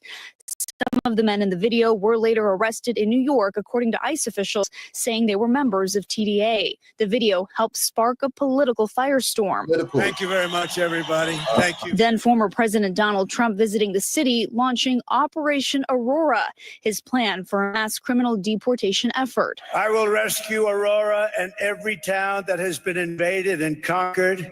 These towns have been conquered. Explain that to your governor. But he about to make a deal with DACA though. Don't believe Donald Trump. Don't believe this dude.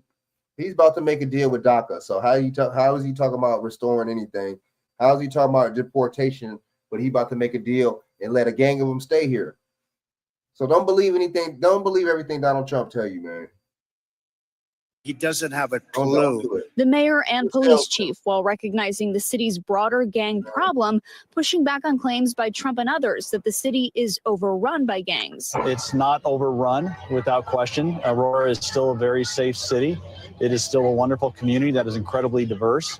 But at least one local leader says the problem isn't being taken seriously. I am tired of this being portrayed as just another gang in Aurora. This is so heinous. As political fights continue, city leaders in talks to close that complex as they look for a more immediate solution.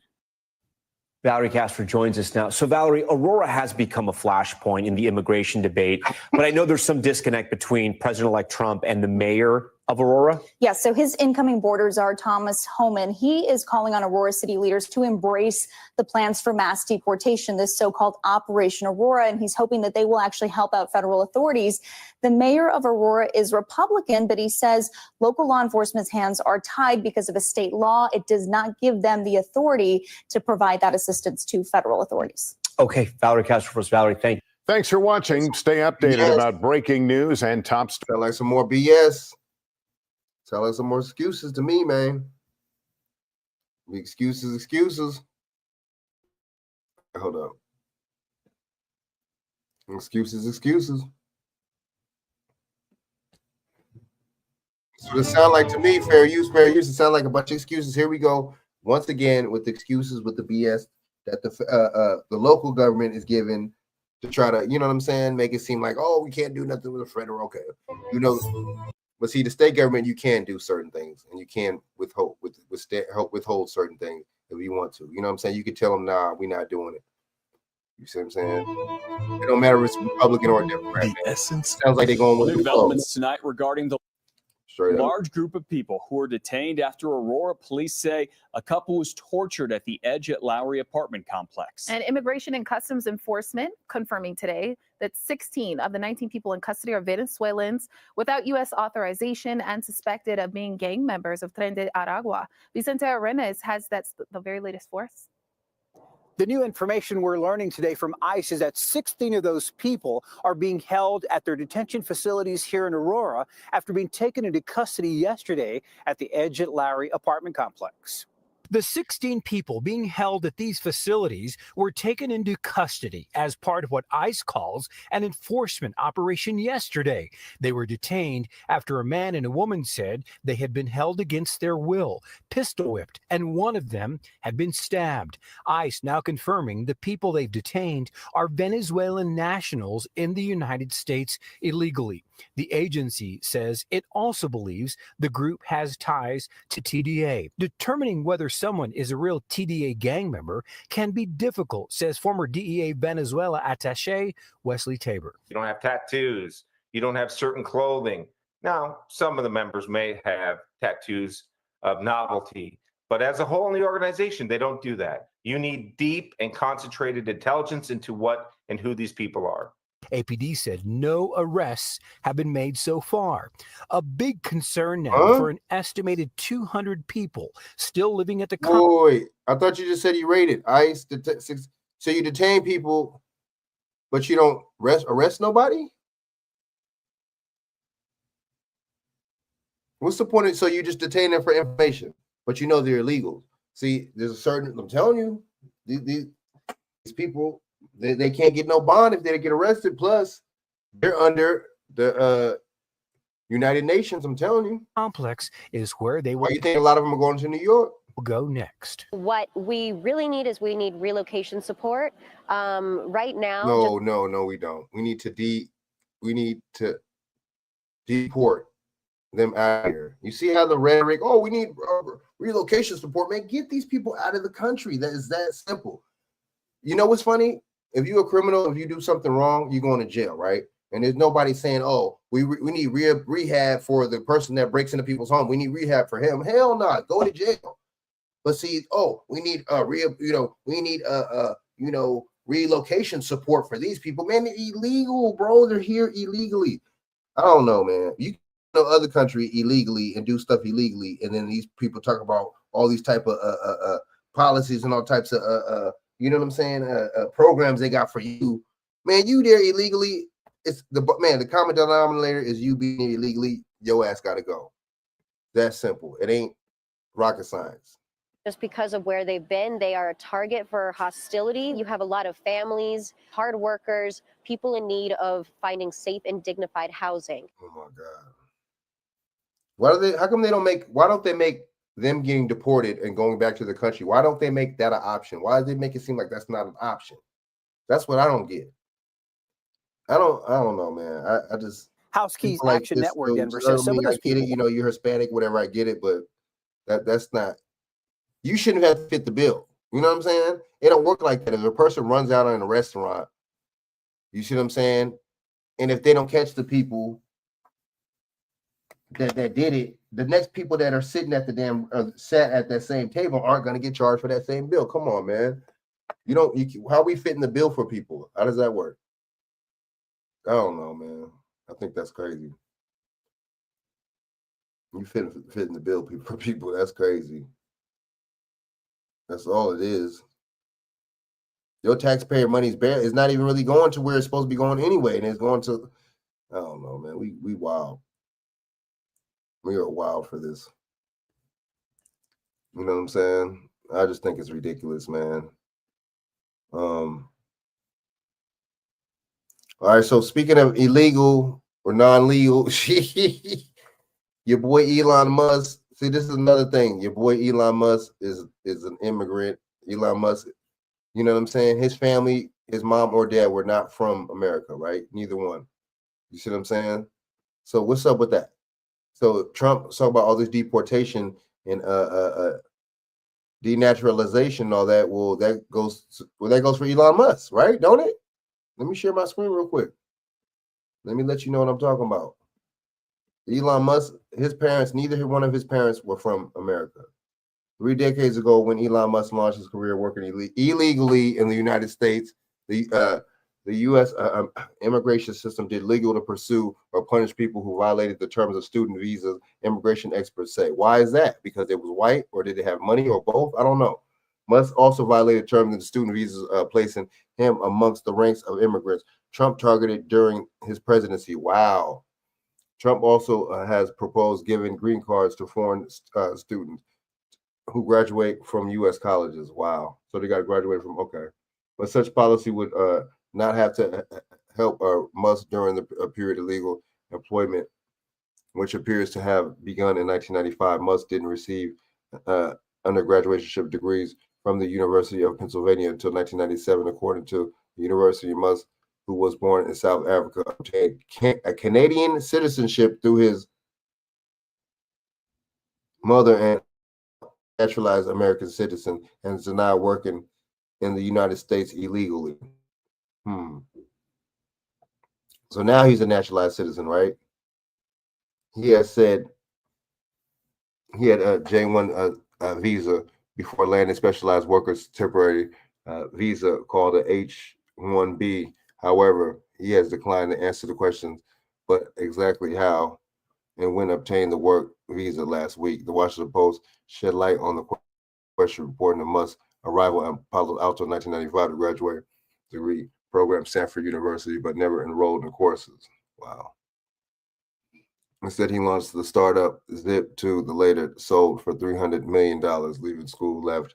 Instead of, he launched the startup Zip2 and later, Musk with a legal basis obtained United States, according to immigration experts, a fact that was discovered. Zip2 investors who gave Musk his co-founders 45 days of legal work status, and immigration attorney advised Zip2 co-founders to downplay the leadership role with the company and scrub the resumes of U.S. addresses, and might suggest that they were already living and working in the United States, according to documents obtained by the Post. Attorney also advised them must obtain passports, size photos, and apply to U.S. visa lottery.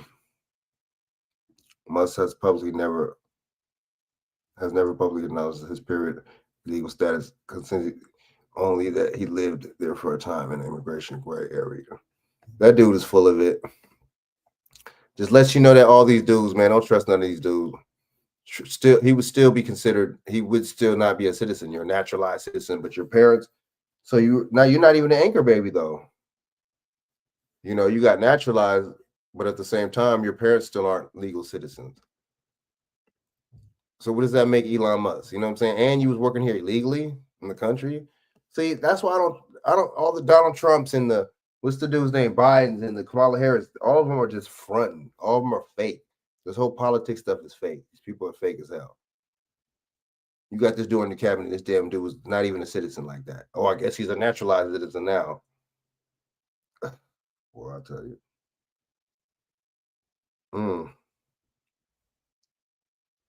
Fronting. It's just fake. You know what I'm saying? Phony, baloney. You know what I'm saying? Fair use.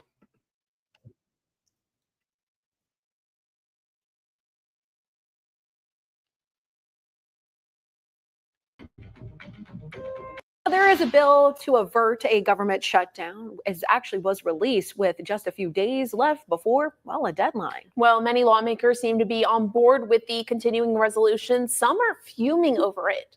Washington correspondent Basil John takes a look. It's a total dumpster fire. I think it's garbage. Am I voting for it? No, I'm not. A number of House Republicans were quick to come out and bash House Speaker Mike Johnson's continuing resolution, to fund the government into the spring. This is not the way to do business. The 1,500-page bipartisan resolution includes $100 billion in disaster aid, a one-year extension to the Farm Bill, and about $10 billion in economic assistance to farmers. Johnson says some things had to be added. We have to be able. What's wrong with what's wrong with the assistance to the farmers? What's wrong with that? I don't get that. Why are we not in agreement with that part? But I think there was something I've heard, and when I was told that there was something in this bill, you see what I'm saying, to make it to where it's to fund them, to give them a raise. You know what I'm saying, to fund these people in Congress, man. To help those who are in these dire straits. And there isn't much time left, as House leaders are under attack. But why do you see these Republicans? Oh, it's a dumpster fire. Why is it not a good bill? Explain why it's not good to the people. Don't just say you're not for it. Time crunch because of the 72-hour rule for members to review the legislation before it's brought to the floor. We will get the job done, as we always do. But with the opposition from a number of Republicans, Johnson may have to rely on Democrats to help make the bill a reality. California Democrat Congressman Pete Aguilar says he expects that. House Republicans are going to need our votes, so we look forward to working with them. Wow. Interesting. Very interesting stuff, man. Very interesting stuff. Looking for a more stable, deep linking solution. All right. Probably a little bit of Zach Hubbard real quick. Let me go into what's the name.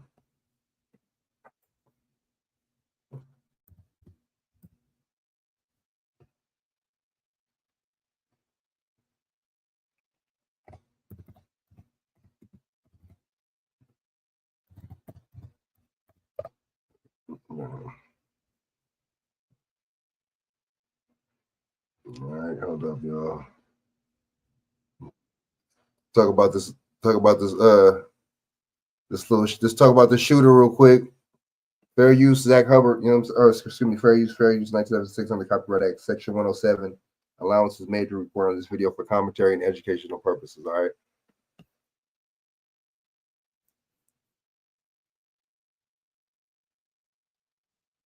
Hawk. He plays a minister in the film at the Abundant Life Church. And a plot point in the film is a main character self-checkouts with a gun. And of course, yesterday, the big news story out of Madison, Wisconsin was at the Abundant Life Christian School. A young woman, 15 years old, on the day leaving 15 days in the year, performed a mass shooting and then self-checked out. And again, the reason this gets interesting is because this film, directed by Paul Schrader, who's now 78 years old, it released in the U.S. 78 months before the shooting. It released May 18, 2018. The shooting was December 16, 2024. It was 78 months and days, to be fair. But again, the director's 78 years old. The Abundant Life Christian School was opened in the year 78. Again, the director of the film, 78 years old. And as we know, 78 is not an arbitrary number. It also fits in with the name of this film. In Gematria, First Reformed equates to 78. And Scottish Rite, that's the powerful branch of Freemasonry, very much connected to the Fraternal Order of Police. They have the 78 in their Gematria, and again, Gematria comes from Kabbalah, and Freemasonry is based in Kabbalah. Order out of chaos, the Masonic motto, is also 78. And again, in all of these mass shootings, you have people pushing for new laws, taking away rights and liberties. This is what order out of chaos is. It has to do with seizing the moment in a problem to bring about an opportunity or a change. And of course, modern Freemasonry and the rites of the Scottish Rite were written by Jesuit priests. Jesuits also 78. And we won't even get into Donald Trump being 78 years old right now.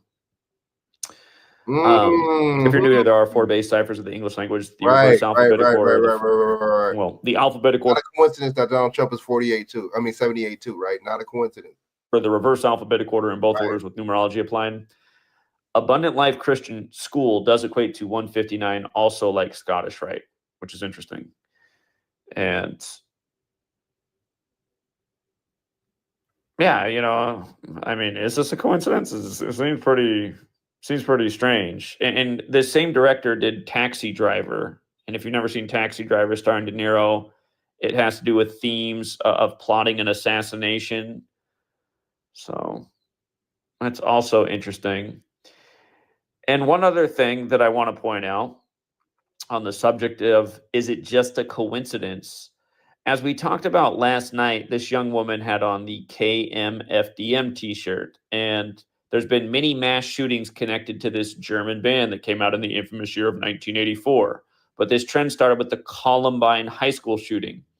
And remember, the Columbine shooters, it was reported after the shooting that in their journals, they wrote that they wanted to hijack planes and fly them into skyscrapers in New York City. And of course, Columbine was in 99, not long before September 11, 2001. These were... Stop it right there. That's too much. That lets you know, because the Columbine came before 9/11.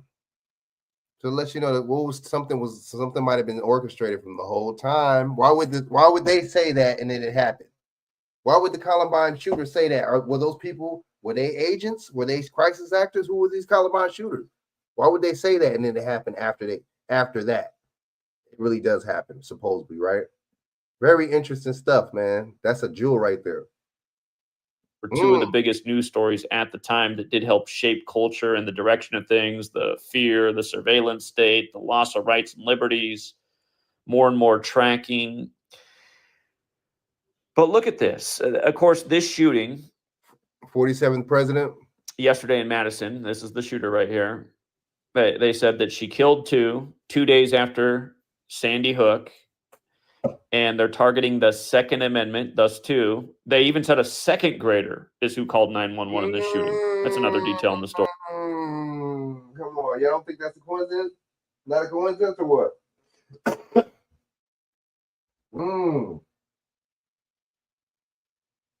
All those 2s? Sorry. Wow.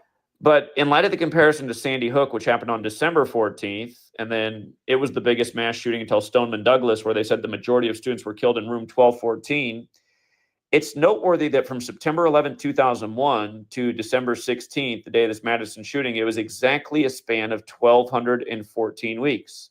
Again, they compared this to Sandy Hook, where 26 people were killed on 12/14, reportedly. 12 plus 14, 26.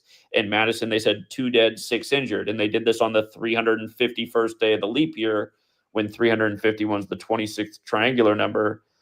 But yeah, again, the parallels to Columbine and Sandy Hook have been drawn by the media to this story.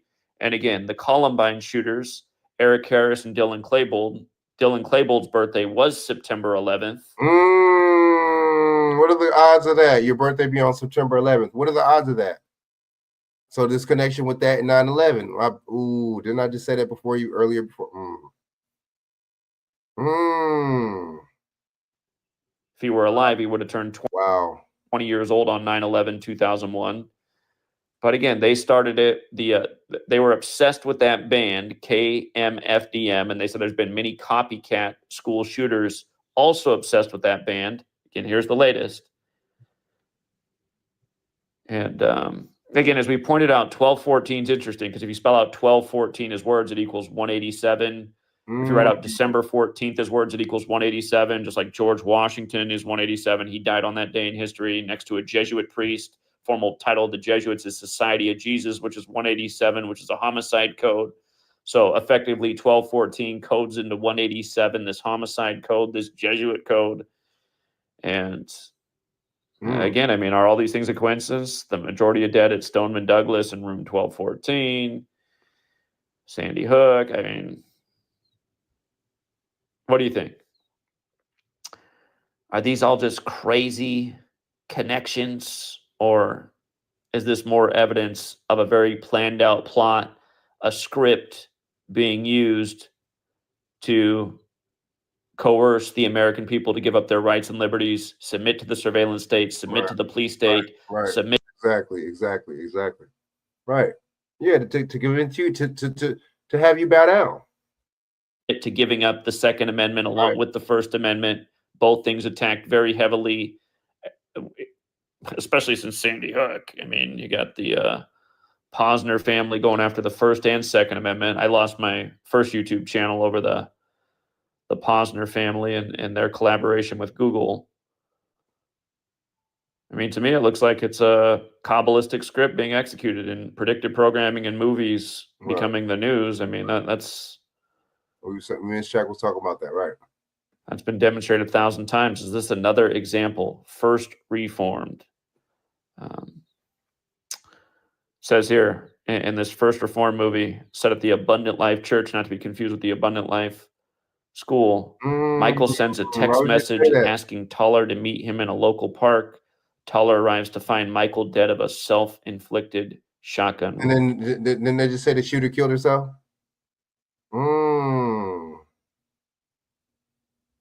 Wow.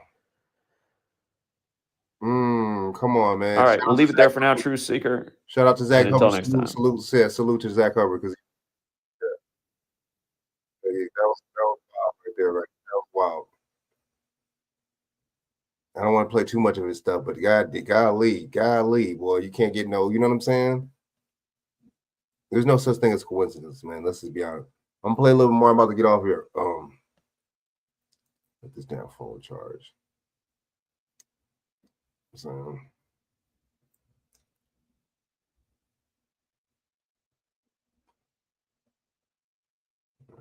this is another one.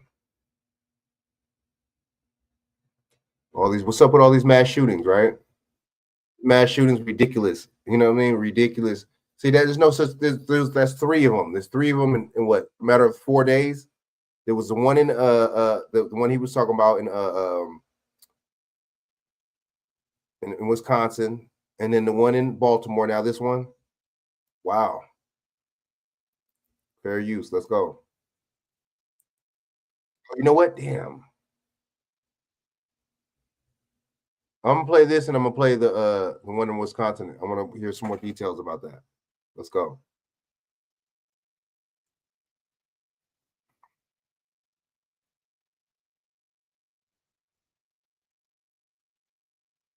This is Utah, y'all. This is Utah. Crime. Wow. So you had one in Utah, one in wow. One in Baltimore and one in Wisconsin. Okay. And so we told the family member to please keep in touch with us if there was anything further that they needed. Today, the woman who lives inside this home did not show up for work. So that same family member did come back to the house and actually entered the garage of the home. Inside the garage, she found one of the family members who lives here, a 17-year-old male, and he appeared injured. So the family member called us again and we came out. When we got here, we found the 17-year-old male alive in the garage with what appeared to be a gunshot wound. Officers then entered the home and found the bodies of 5 people inside. The 5 people inside are a 42-year-old male, a 38-year-old female, an 11-year-old boy, a 9-year-old girl, and a 2-year-old girl. The initial information that we have indicates that all of the deceased inside of this home are members of the same family who live inside this home. 17-year-old is the son. The 17-year-old is also a son who lives inside this home, yes. And is the 17-year-old the one who's in the hospital tonight? Yes, yes. Wow. Did it appear that he was attempting a murder-suicide? We don't know at this point. We do not know at this point if he is a suspect in this case or a victim in this case. And so because he is injured and he's in the hospital, there are some challenges in communicating with him and finding out more information. So just to give you an idea of the process here, when we get called out to a situation like this and we enter the home, the initial officers who respond to this, they enter the home and they see that there are deceased people inside. So they very quickly ensure that there's no one else in the home who might need assistance and that there are no suspects inside the home. And then they pull back out of the home and wait for a search warrant to be able to enter and conduct further investigation for investigators to get in there and start their work of gathering information and evidence. So that portion of this has not happened yet. We have submitted a request for we've submitted a search warrant, but that has not yet been granted. So we're still waiting for that part. And then once that happens, then our detectives will be able to get inside the house, start really looking around, and start processing some evidence and gathering some evidence that will help tell us more about what exactly happened. In the meantime, we have been looking around the neighborhood, canvassing the neighborhood and talking to folks in the area, looking for any kind of information that we might be able to gather from things like doorbell cameras and things like that, information from people who know the family and who live around the family and that sort of thing. So once we're able to get inside the house and start taking a deeper look into everything, we believe that would probably provide a lot more information. The 5 dead, do you believe, you mentioned the 17-year-old appeared to be a gunshot, but you believe the same for the 5? Yes. Is there anyone outside of the family that you're looking at as far as a suspect? Do you believe there's a suspect on the loose? We do not believe there's a suspect on the loose. We believe at this point that this is an incident that's isolated to this home.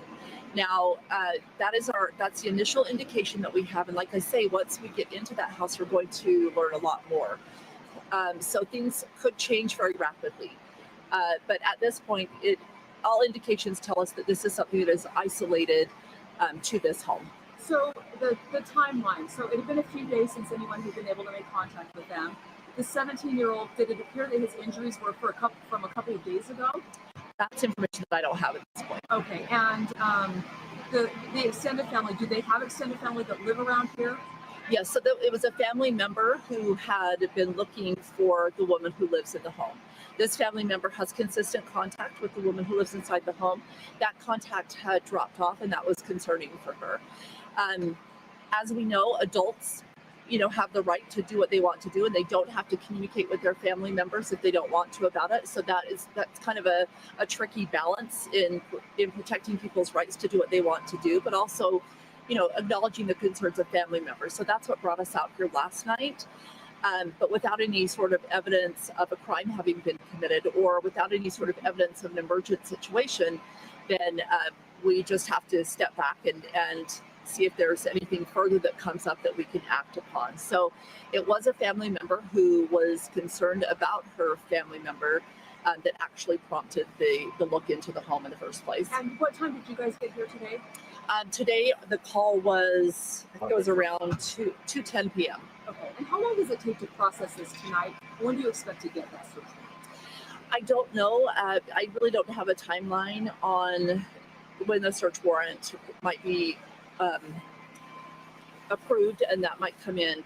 As far as a timeline on the investigation, I think it really depends on, what they find once they get in there. And we're talking. Why would you need a search warrant if a crime was committed? Yeah, I'm confused. Interesting. All right. Let me get into this. What's the name real quick?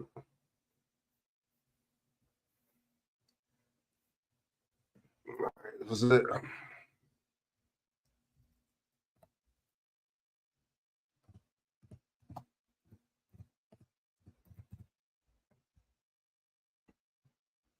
All right, this is so ridiculous. This part right here. Watch this. Look at it. I'm like, this part. I'm like, really? You know what I'm saying?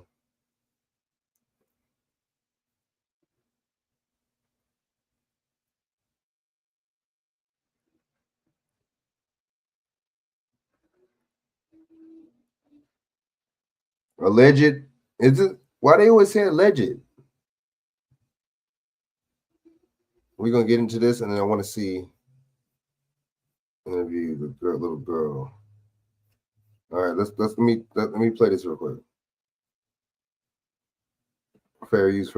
On the Facebook page of the shooter's father, right here, there is a banner photo that was dated last August. And according to comments on the page, it is his teenage daughter, Natalie Rupnow, with a long gun, skeet shooting. This and numerous other social media posts and pictures are among the possible red flags being investigated tonight by police and federal law enforcement. There are always signs Uh-oh. of a school shooting before it occurred. Some of you have reached out about Rupnow's social media activity. What's the prior signs to of a school shooting yesterday's before it occurred? shooting. What's the sign? We're looking into her Enlighten online me. activity. Yellow crime scene tape that seems to stretch Y'all across couldn't, America. y'all couldn't tonight get, remains in stop her place before she here did in it. the Abundant Life But, Christian School in Madison, Wisconsin. In the minutes before the shootings, multiple social media posts from an account believed to be hers. This one, 15 minutes before the shooting started, showing a hand gesture that has been used by white supremacist mass shooters. oh, okay. They're gonna Investigators they're tonight gonna get rid of that focusing on narrative. proof They're from gonna go a with the home where narrative. They're gonna go with the white supremacist racist narrative. Here we go with that. Okay, let's go.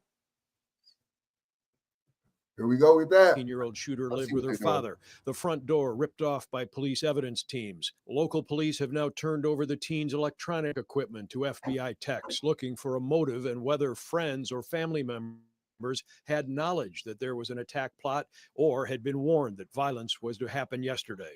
While she is seen with a long gun at this shooting club near Madison, it was a 9mm pistol that police say she used in the rampage on her new school. Investigators say they want an inventory of all the guns she had access to. If she made overt actions and overt statements that she wants to kill and they didn't do it, that should be considered too. Police tonight say they have not been able to verify that a 6-page declaration posted on the internet with the shooter's name on it was actually written by her. If this Google Drive linking to the pronouncement does turn out to be her suicide note, the declaration lays out numerous possible personal motives and attempted explanations for the authorities to investigate. The picture of the shooter at that gun range shows her wearing a black T-shirt that has the logo of a German band, which was a favorite of one of the Columbine high school killers. They murdered Okay, 13 they're linking it to people in okay, that they're linking it to 1990 Columbine, Colorado baby. attack. Y'all see what when I just played his video, right? And as with the Madison shooter, Doing that to going with the two. And look, in Columbine, there was two shooters. died by suicide. Whether she was motivated by the Columbine killers or just had an affinity for them, police are hoping to determine. We'll see how it plays out. A disturbing thought, to say the least.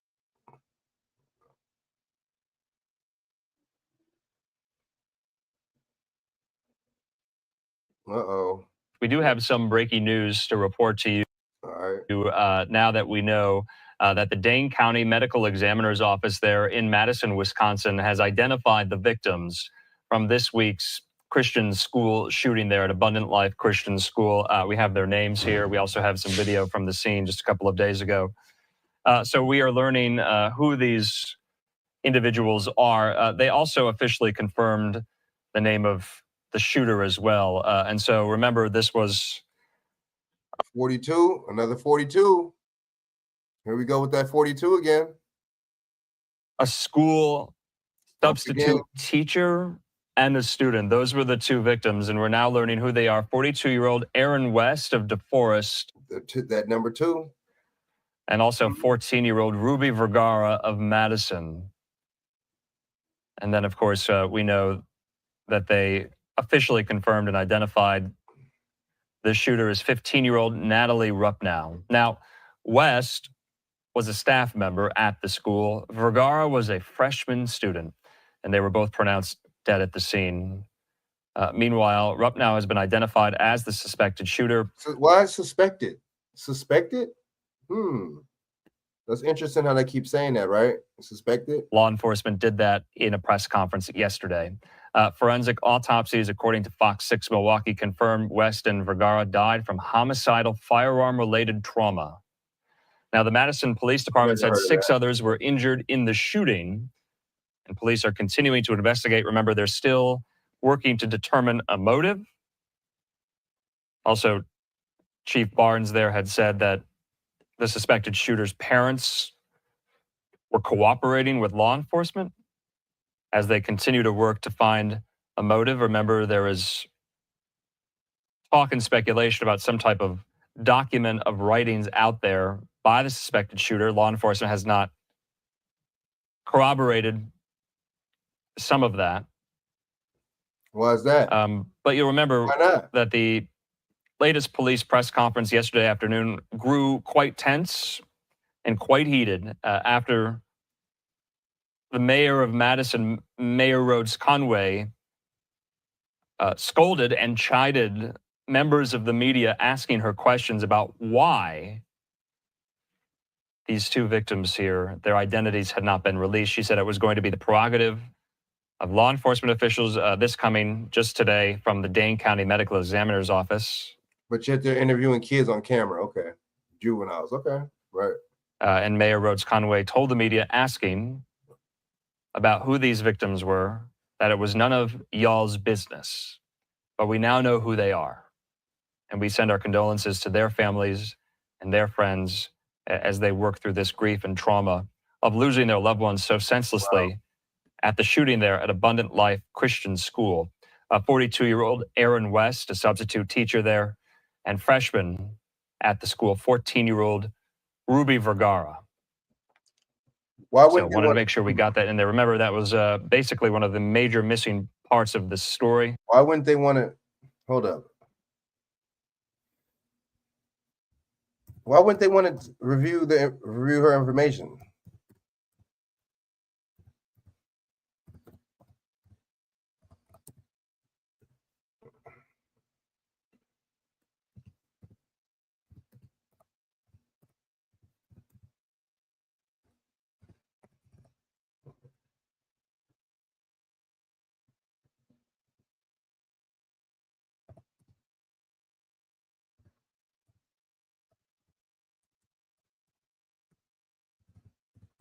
I'm bad, that shit sucks.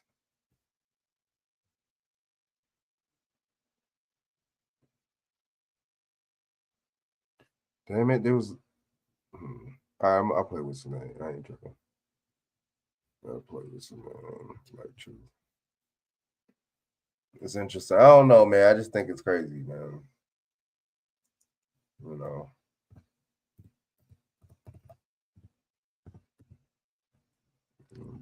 Like true.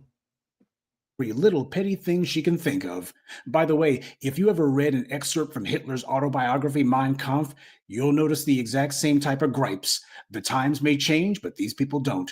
The people who have the least to complain about are the main ones complaining the most. And instead of society telling them to shut up, it instead gives these people platforms and legitimizes them, which makes them think they have a point even though they don't.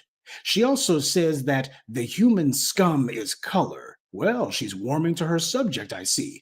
And then on the second page, she decides that she's going to talk about what she hates the most. First, she says she hates whores and scum. Those are the things she hates the most. But then in the very next sentence, she says niggers. Though worse, once you sleep with one, you are one. I don't care who you think you are or what you've done good for this world of yours. It will never matter because you will always have no thought and no brain to continue with.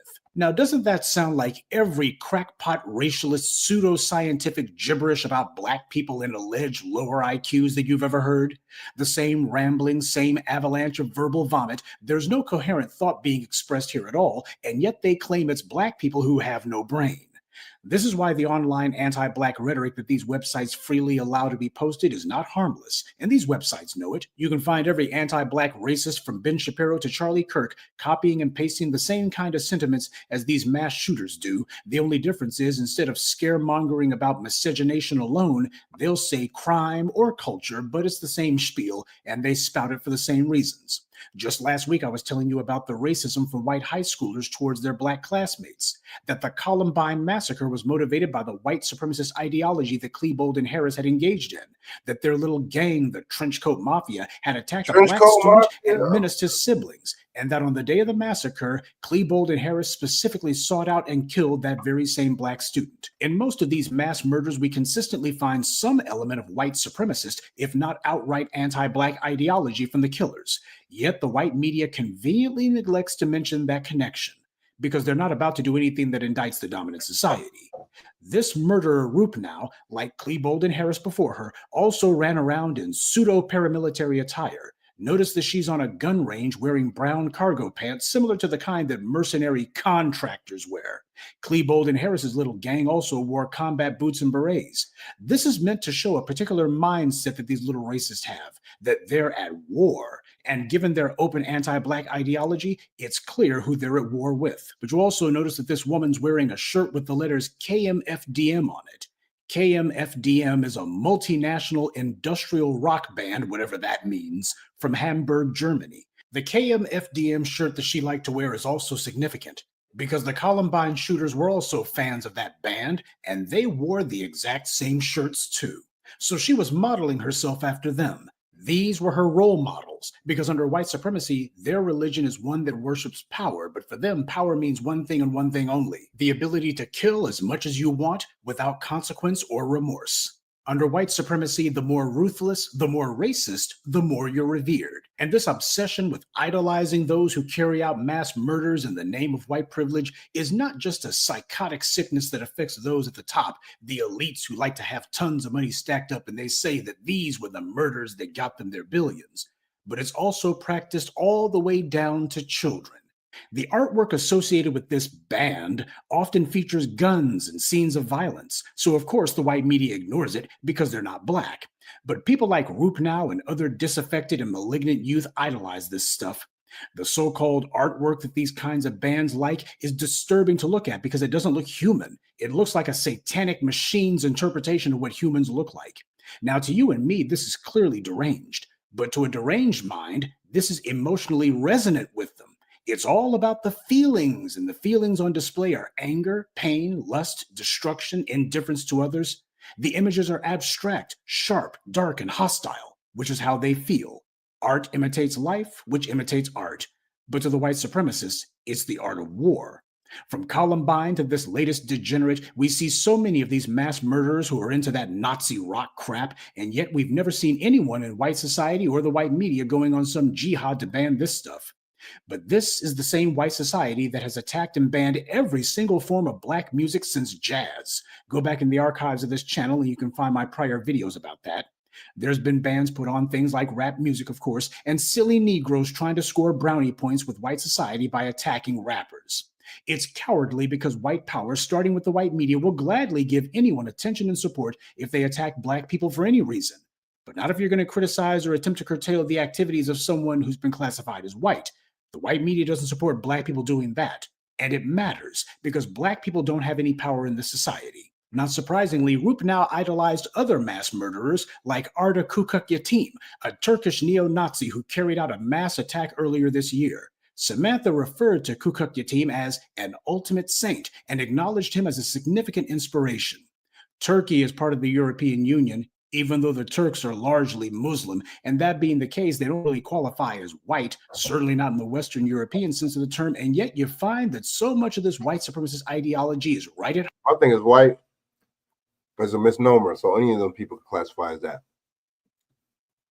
home there. So what does that tell you? Kind of indicates what they think of when they say European Union. But something else I noticed, other than her blatant racism, is that she repeatedly said that nothing she does is ever her fault. Quote, "I've grown to hate people in society, and it's truly not my fault, though. It never was."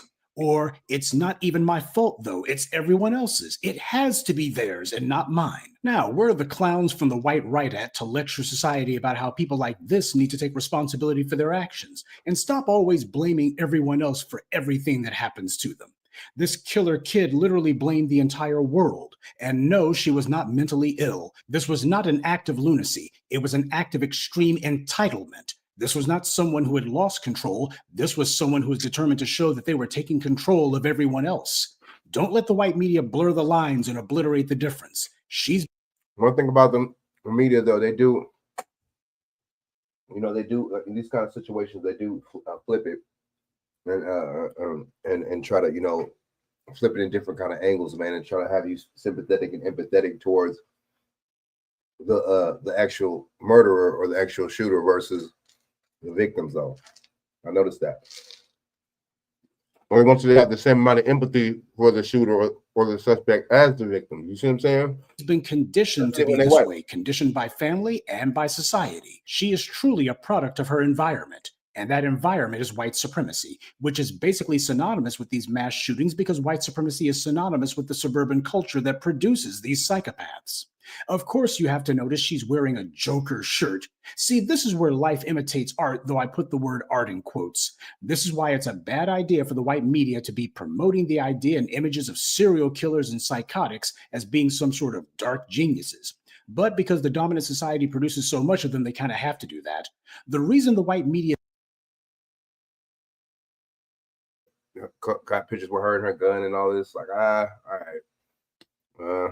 This might be a crisis actor, but okay. It does this, however, is because these studio executives and the reprobates in their orbit are degenerates, and they use their positions in the white media to play out all kinds of demented fantasies in real life. As a result, they want to feel validated in their degeneracy. They want to celebrate their satanic behavior, so they produce movies and TV shows where the psycho is treated like some evil genius whose brilliance is simply too high for the rubes and the normies to understand. And we see all kinds of horrifying crimes and butchery as a result. These slasher movies and torture porn are actually wish fulfillment fantasies by these white media and studio executive types who are being gratified by seeing this mess. They look at that screen and they see themselves, and truth be told, they're right. The nonstop social worship that the dominant society receives, combined with their obsession with guns, because guns are what gave them control of the world a few hundred years back, this is a toxic brew that keeps burning them over and over again. But freedom of movement and immunity from law and criticism are the three primary tangible benefits that white supremacy bestows on those it classifies as white. So they're not about to infringe upon that. As always, this latest slaughter is going to be swept under the rug with the propaganda line of, she was crazy, and that's because she's not black. Black shooters are always sane. Exactly. I agree. He ain't lying about this, though. When it's one of them, you know, they're so right and so pure to where if it is one of them that does something, it can't just be on their own accord. It has to be because they're crazy. It couldn't just be because they were sane and they were just evil or bad. See, they can't paint them as bad even when they paint them as bad. You see what I'm saying? When they're the suspect, they can't be painted as bad. But when you're not the suspect, you still painted as bad when you're black. This is how that works. I agree. Agree 100% wholeheartedly, man. They can be barking at the moon, crazy as hell, but there's never anything wrong with them. But when the shooter looks like, well, the overwhelming majority of mass shooters, none of them can be sane. They're not allowed to be. There must be something wrong with them, even though it happens so routinely that it's normal. So we see that this mass killer's denial of responsibility for her actions also directly mirrors the denial of responsibility by the white media. When she says, it's not my fault, it's everyone else's. It has to be theirs and not mine. So is this another manifesto? Why do they always find stuff that these people write? Always like some manifest. You know what I'm saying?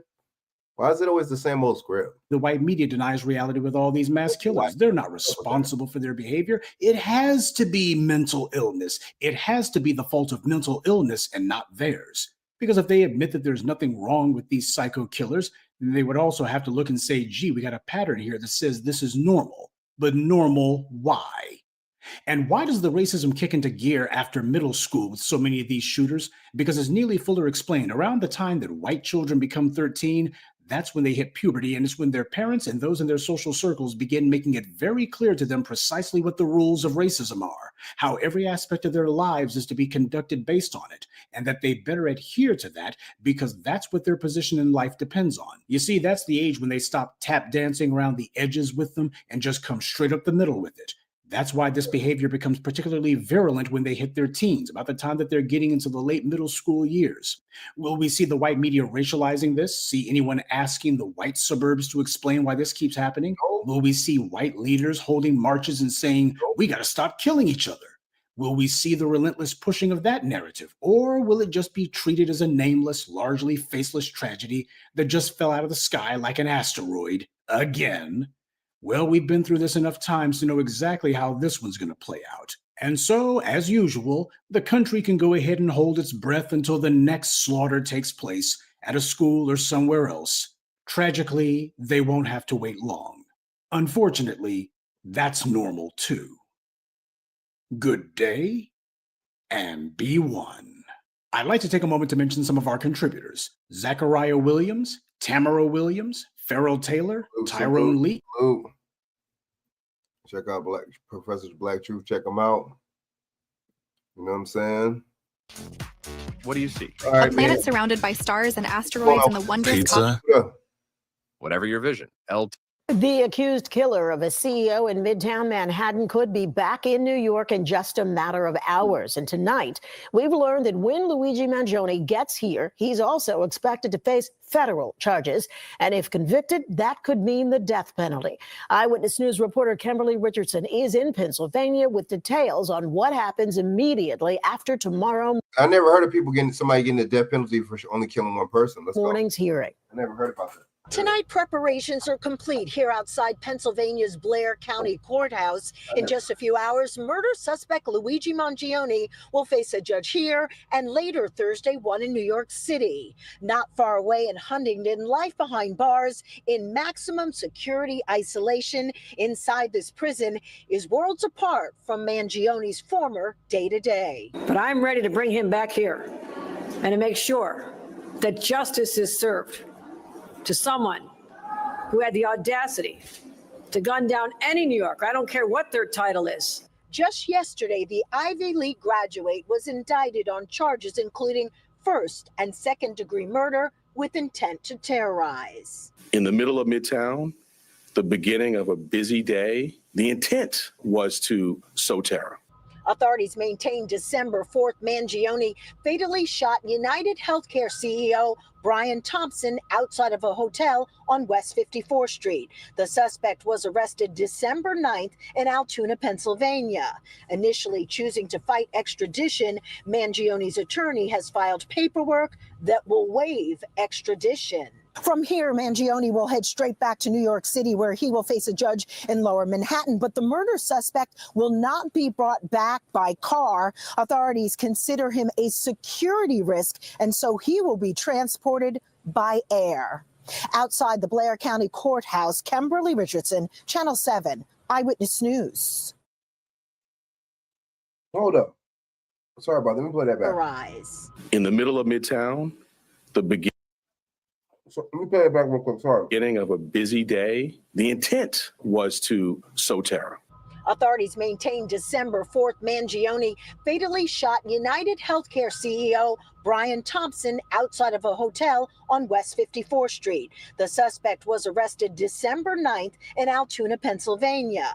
Initially choosing to fight extradition, Mangione's attorney has filed paperwork that will waive extradition. From here, Mangione will head straight back to New York City, where he will face a judge in Lower Manhattan. But the murder suspect will not be brought back by car. Authorities consider him a security risk, and so he will be transported by air. Outside the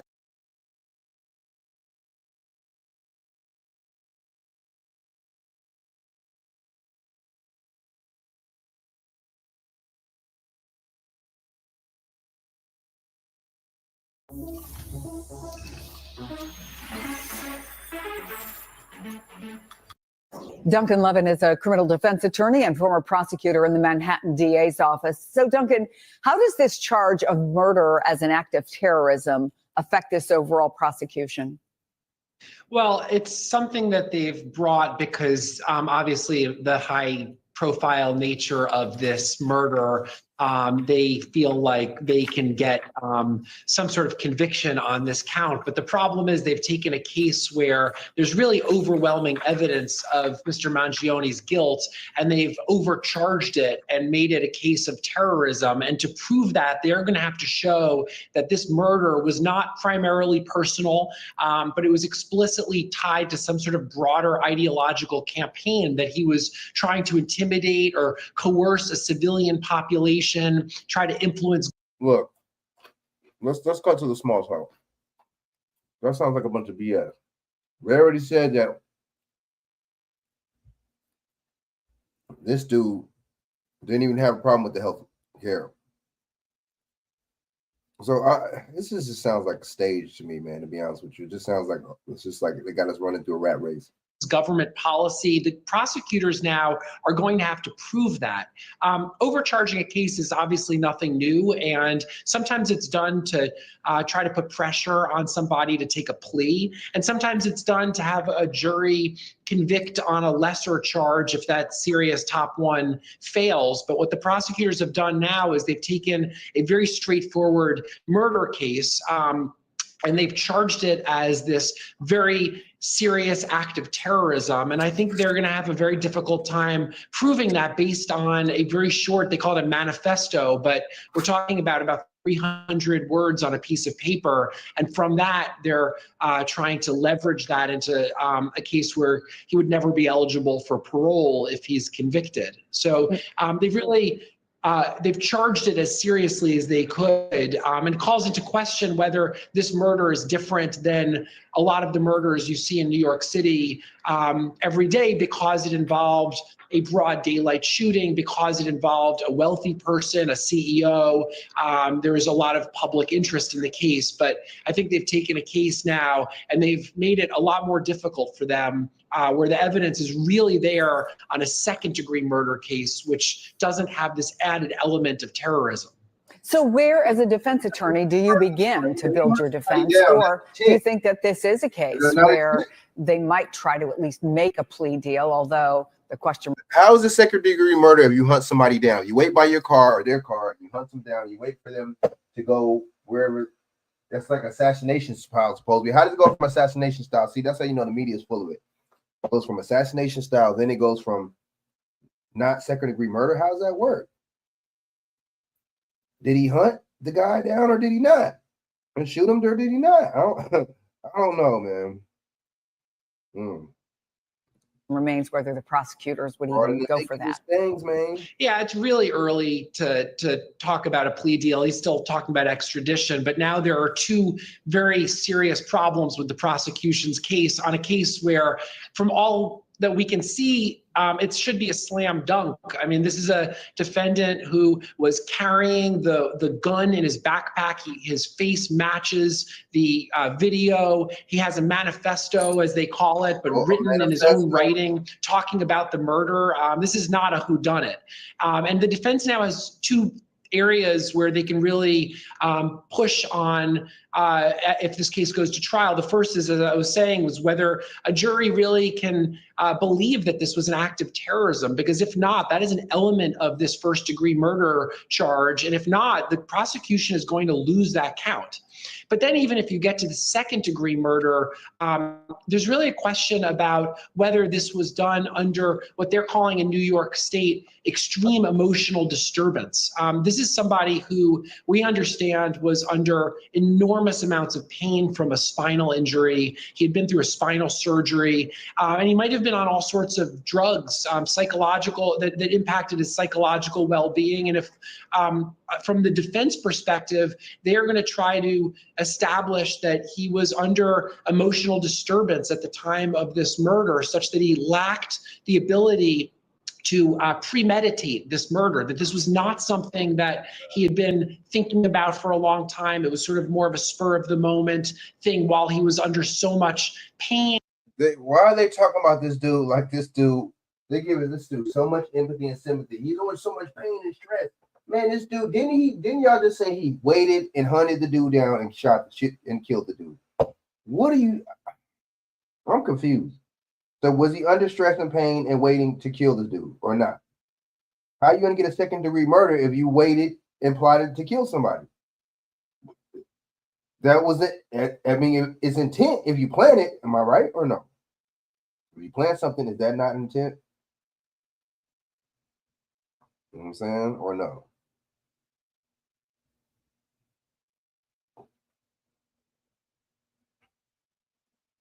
I don't know, man. This just sounds like they made this dude out to be some kind of assassin, ninja assassin at first. Now all of a sudden, talking about they think he'll go for the second-degree murder and plea. Come on, man. Physical pain and also under disturbance from the psychological drugs he was on, that even that count would fail. It would support a manslaughter charge. So I think if Duncan, I want to interrupt you there because we only have a minute left, but I know you actually know the attorney who's going to be representing Mangione, Karen Friedman Agnifilo. What can you tell us about her? She is a phenomenal attorney. She's very, she's talented. She was the chief of the trial division at the Manhattan DA's office, and then she became the chief assistant under DA Cy Vance. She has overseen hundreds of prosecutions. She knows the prosecutor, Joel Seidman, very well. She knows how the office operates. She knows how to defend a case like this. He chose well in her, and I think she knows the intricacies of New York law. So he's in good hands with her. She knows what she's doing. Okay. Wow. Boy, I tell you. Well, look how they do people like us, right? Look how they do people like us. They already trying to make it to where trying to get this guy off the hook for something that they said supposedly got him on tape doing, right? But look how they do people like us. Wrongfully accuse us for 10, 20, 30 years. And they'll just give you some money. Oh, here's a little bit of money.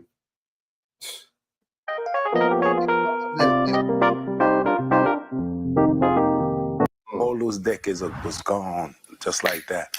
Tonight at 11, he spent nearly 3 decades behind bars for a murder he did not commit. And now this Brooklyn native who was exonerated back in 2020 is still adjusting to life outside prison. New York State has had the 3rd highest number of exonerations in the country. Jennifer Bisram takes a look at what life is like after. People have these stats and they know that, but what's going to be done for? Obviously, it's the prosecutor and the judges, right, to blame for that. Am I right or wrong? What's going to do? What are you going to do to the prosecutors and the judges that are wrongfully accusing these people? Nothing. How are you going to reform the system? No way. How are you going to change the judicial system in the justice system in New York? And you ain't going to change it. You're just going to leave it like that because that's the way you want it. Yeah, man, that's CEO. Exactly. That is stage. Exactly. They're finally being freed. Why'd you buy this house? I buy it because the trees over there, like, it makes me think of freedom. 210 miles away from his New Jersey home at Auburn Correctional Facility in New York is where Gerard Damon spent most of his adult life as inmate 89A 8836, with many sleepless nights on hard jail beds, surrounded by prison guards and violence. Jump in there, boom, boom. Now at age 62, he's finally living outside of prison walls in a house with his family, including his 2-year-old daughter, Layla. What happened? You want more? No more. No more? Okay. Good girl. It's like time stopped at 23 and I continue all this. So now I'm back out here. It's like try to play catch up with a lot of what I missed out on. This, I grew up in jail little.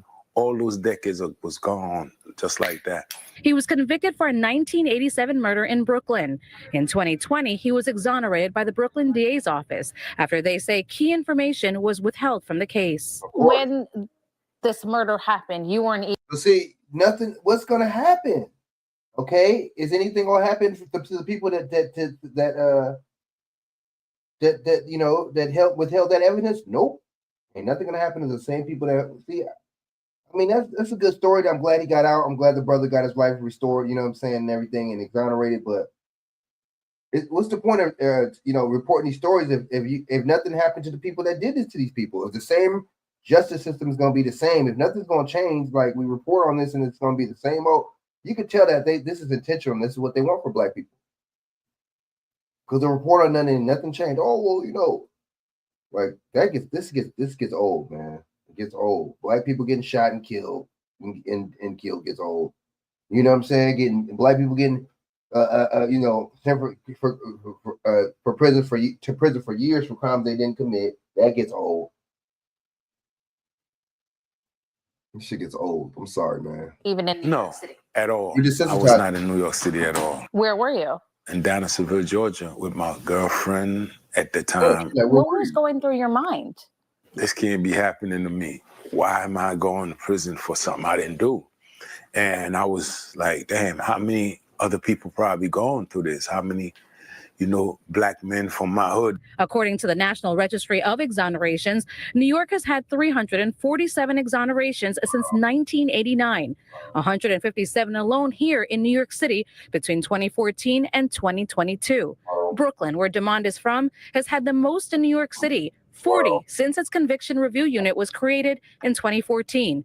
Most of the exonerations are of Black men. It's a struggle. Of course. That's what I said the other day. It's not a coincidence. But see, okay, what is the Biden administration going to do about that? The Biden administration is still in there right now. They pardon all these people. What they going to do about that? Nothing. Did the Biden administration pardon him? Nope. Did they pardon any of these people from Brooklyn? Nope. Did Trump pardon any of these cats? Nope. I don't know. What Trump did was better pardon last time than Joe Biden. I'll tell you that. It's a struggle for me even now. Dontnt sued the city and was awarded over $13 million. But he says no amount of money can bring back all the years of his life lost and take away the nightmares and emotional trauma. Money doesn't cure you. Hell no, I don't. Money don't do nothing for you for the soul. You take the shackle off, but you're still incarcerated because the pain, the scars, it's never removed, regardless. 4 years later, he still doesn't feel free. I'm having a difficult time coping with things because, sometimes I act like I'm still locked up. Sometimes when I'm making reference to going upstairs, I say I'm going to my cell. He says each one of his over 10,000 days in jail was a struggle. I wanted somebody to kill me. Yeah, I really did because I didn't think I could do all that time. And every day now is a mental fight. Still got it. I was frightened to come home, put it like that. Why? Because this is a new world. It's like I was comfortable for some reason. I knew what I had to do in there. For the most part, I'm lost out here, On this fall day, Dontnt shares that his family and building cars help him to heal. I'm going to therapy, but I have no peace. Money, everything I have that, but it's still a burden. I'm searching for something. I don't know what it is. Part of me is in there. But he says just like he never gave up on his innocence, he will not give up on feeling free. Jennifer Bisram, CBS News, New York. And the ordeal continues. The Brooklyn DA's office says there has not been another suspect identified in the murder Dontnt spent time in prison for. Experts say fewer people are being wrongfully convicted. What's happening to the people that are convicted? You see, man, I don't be wanting to hear that. I mean, that's a good thing that brother's out and everything, man. God rest, you know what I'm saying? May he, have a continuing success and everything, man, with him and his family. But that's whack. You're reporting these stories, and then what's the solution? It's just gonna keep happening. Nothing happens to the people that doesn't see. You could do stuff to black people and there's no consequence, man. That's why these people do it. All right.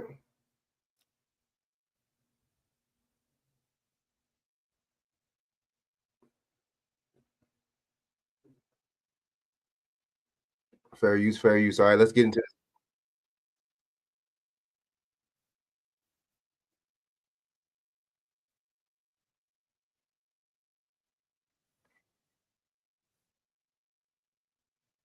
All of this in the coming days. Almost nothing that she says has checked out because this never happened. This in the wake of our interview with a 38-year-old mother from Alabama who accuses Jay-Z, who's... How do you interview a damn shadow?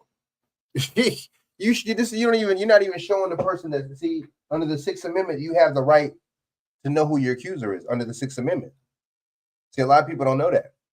So this dude they make it seem like he didn't have the right to know who this person is, who his accuser was. Very interesting stuff. Very weird. You know what I'm saying? So they're not even going to show you. The media is playing right along with it, and they're going to interview the chick and not going to show you who the chick is. Why are they not showing who her face is?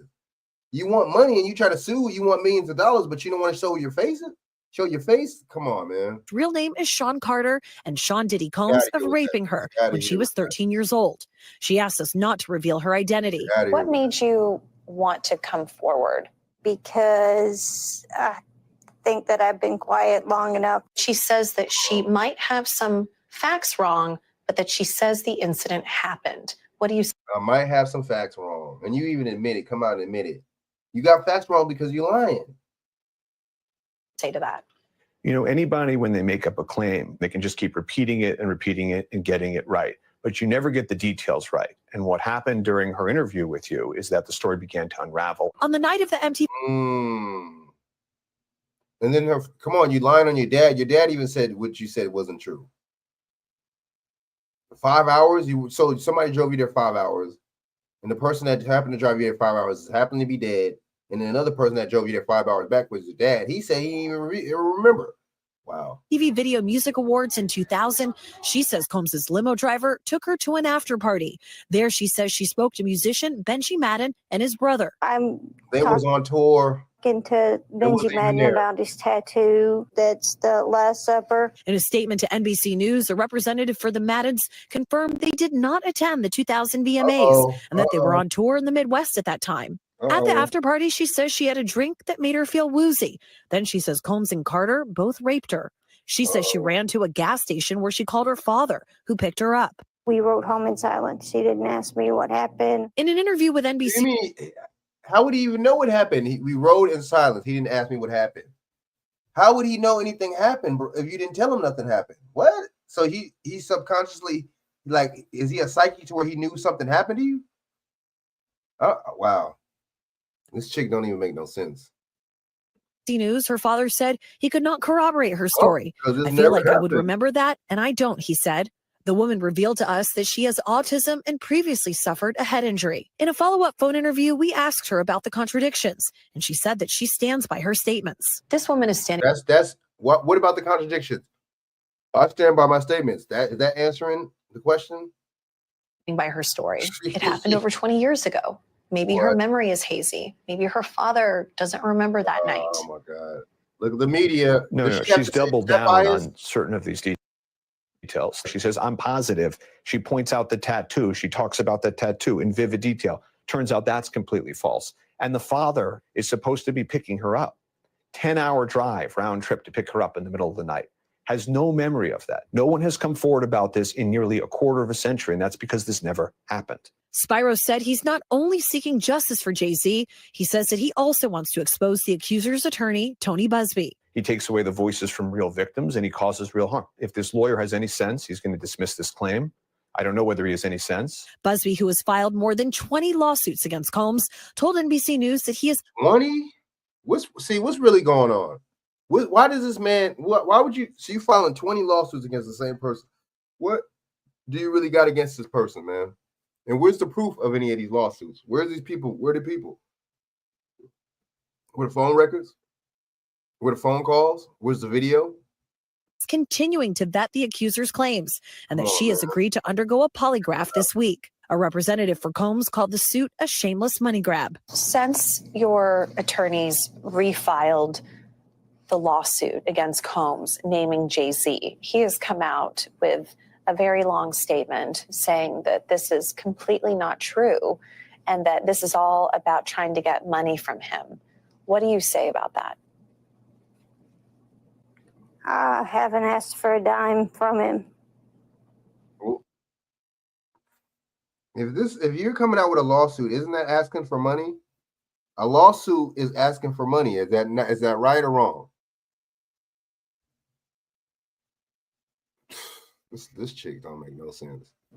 It's not everything is motivated by money, and I'm sorry that he feels that it is. This woman also told us on camera last week that this isn't about money. Well, let's be serious. A lawyer like this is not sending out these letters not to make money. He wants money and fame.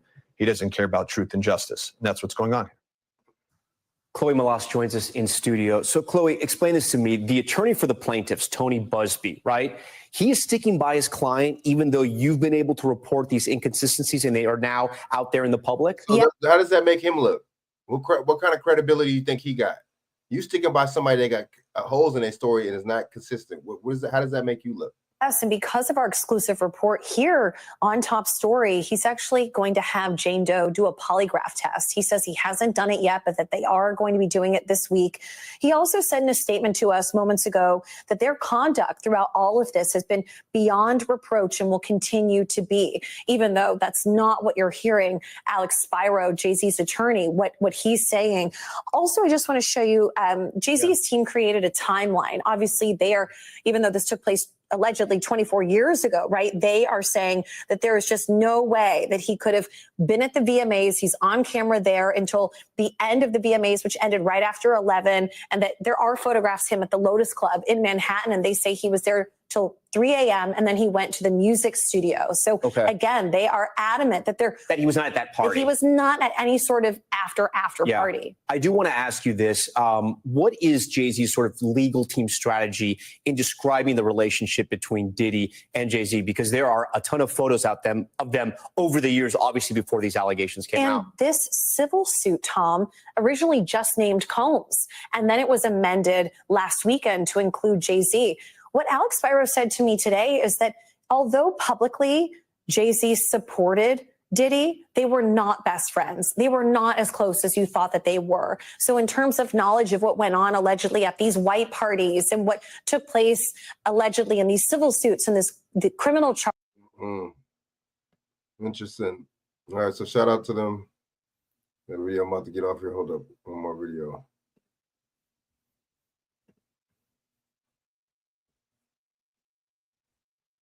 Red Cat and Palantir enhanced Black Widow drone with AI navigation for GPS denied zones, right? Palantir Technologies, NASDAQ, visual navigation software, and Red Cat Black Widow drones deploy warp speed. Palantir's manufacturing OS collaboration with transforming autonomous source operations for modern warfare, utilizing Palantir's advanced AI software running on board the drone, which references update onboard satellite imagery, provide accurate navigation, entirely independent GPS radio control signals. The integration of the Palantir software, usually warp speed, advances Red Cat's mission to define the future of aerial intelligence to provide warfighters a critical real-time situations or situational awareness in the battlefields following Black Widow's selection of the U.S. Army's short-range reconnaissance programs and partnerships to accelerate the ability to deploy electronic warfare, EW resistance, solve GPS. Palantir's software solves the persistent problem of long-range drift and comparing the these motherfuckers could go far. You know what I'm saying? Palantir, right? So the Hessels making the drones. Let's go to. You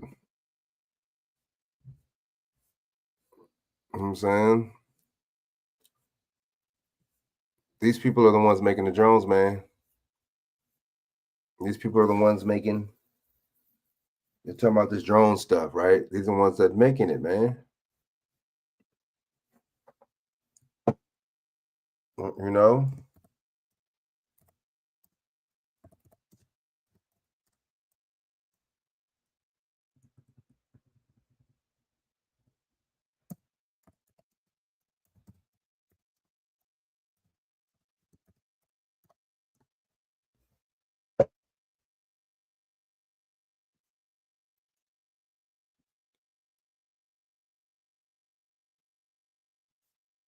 So fair use, fair use. Well, an urgent warning from the FBI and state police about all those drones spotted in New Jersey. They're urging the public, do not shine laser pointers at them after several incidents of plane and helicopter pilots getting hit with the lasers in their eyes during flights. Right. The White House finally has broken its silence on the topic, saying that the drones seen over the Northeast are a mix, they say, of law enforcement, commercial, and hobbyist drones, saying no public or national security threat has been found. We got ABC's Perry Russin with the latest.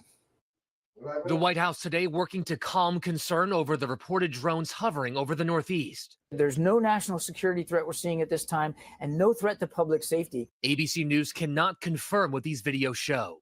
National Security spokesman John Kirby on GMA this morning saying people are seeing a mix of law enforcement, commercial, and hobbyist drones in the sky. Most of these aircraft are doing good things. They're delivering products. They're being tested for science purposes.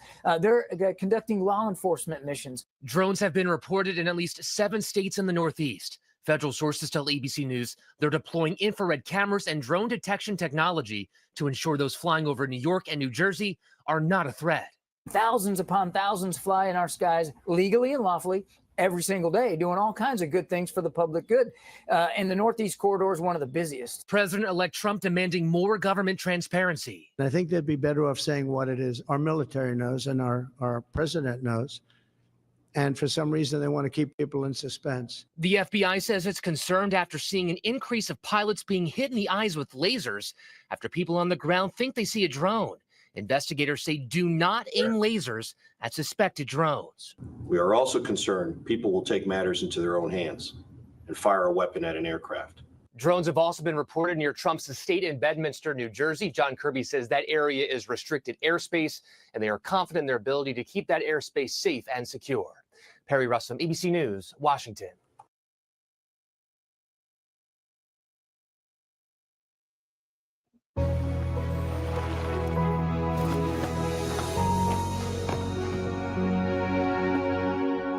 What the world needs now is love, sweet love. Welcome to Connell Chevrolet, your premier destination for purchasing a vehicle. And here's a look at another one of our great vehicles from our extensive inventory, and comes equipped with smart device integration, 1LT preferred equipment group, leather steering wheel with auto tilt-away, auxiliary audio input, paddle shift manual controls, remote trunk release, variable speed intermittent wipers, driver restriction features, Chevrolet Infotainment 3 Plus system, passenger airbag, and has less than 20,000 miles on the odometer. Since 1960, family-owned and operated Connell Chevrolet has been providing our friends and neighbors with the best in customer service. When it comes to purchasing a vehicle, you can count on our friendly and knowledgeable staff to treat you right. We work hard to make sure that you drive home in a vehicle that is just right for you.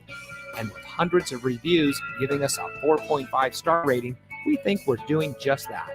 So come see us today on our massive lot with over 6 acres of Chevrolet. All right, my bad. Connell Chevrolet is located at 2828 Harbor Boulevard. All right. Yeah, man, he's coming from these Former companies. Governor Larry Hogan shot this video last night. These lights over his hometown in Davidsonville, just 25 miles from the nation's capital, as he pointed out. And then there's this. I've never seen them. Wow, they just passed each other. Yeah, I've never seen them before. New Jersey Senator Andy Kim shared this video of drones he shot yesterday. Federal authorities insist most of these sightings are actually legally manned aircraft. But Senator Kim says he checked a flight tracker. What is a legally manned aircraft? What is that? What is that? What does that mean? You know what I'm saying? Legally manned. You see? Oh, I don't know. Excuses.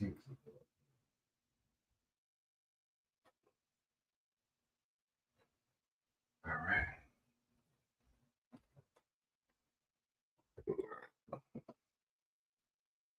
App while capturing this video, and that the devices he was capturing were not on it. The sightings are happening near LaGuardia Airport, too. Officials say they received unconfirmed reports of drone activity over that busy airport. As for numbers, the FBI says it's received more than 3,000 tips from the public about drone sightings going back to November 18th, all over New Jersey. Since then, there's been an average of 92 sightings per night and expanding across half a dozen states. In a joint statement, the FBI and Department of Homeland Security said, quote, "We have no evidence at this time that the reported drone sightings pose a national security or public safety threat, or that they have a foreign nexus." Then investigate. Come on, man. That lets you know that this is the government putting these drones out there, man. Let's just be honest. Red Cat, Palantir, that's the company. So I'll just basically let you know what company it is right there, man. So, you know, I'll let you know.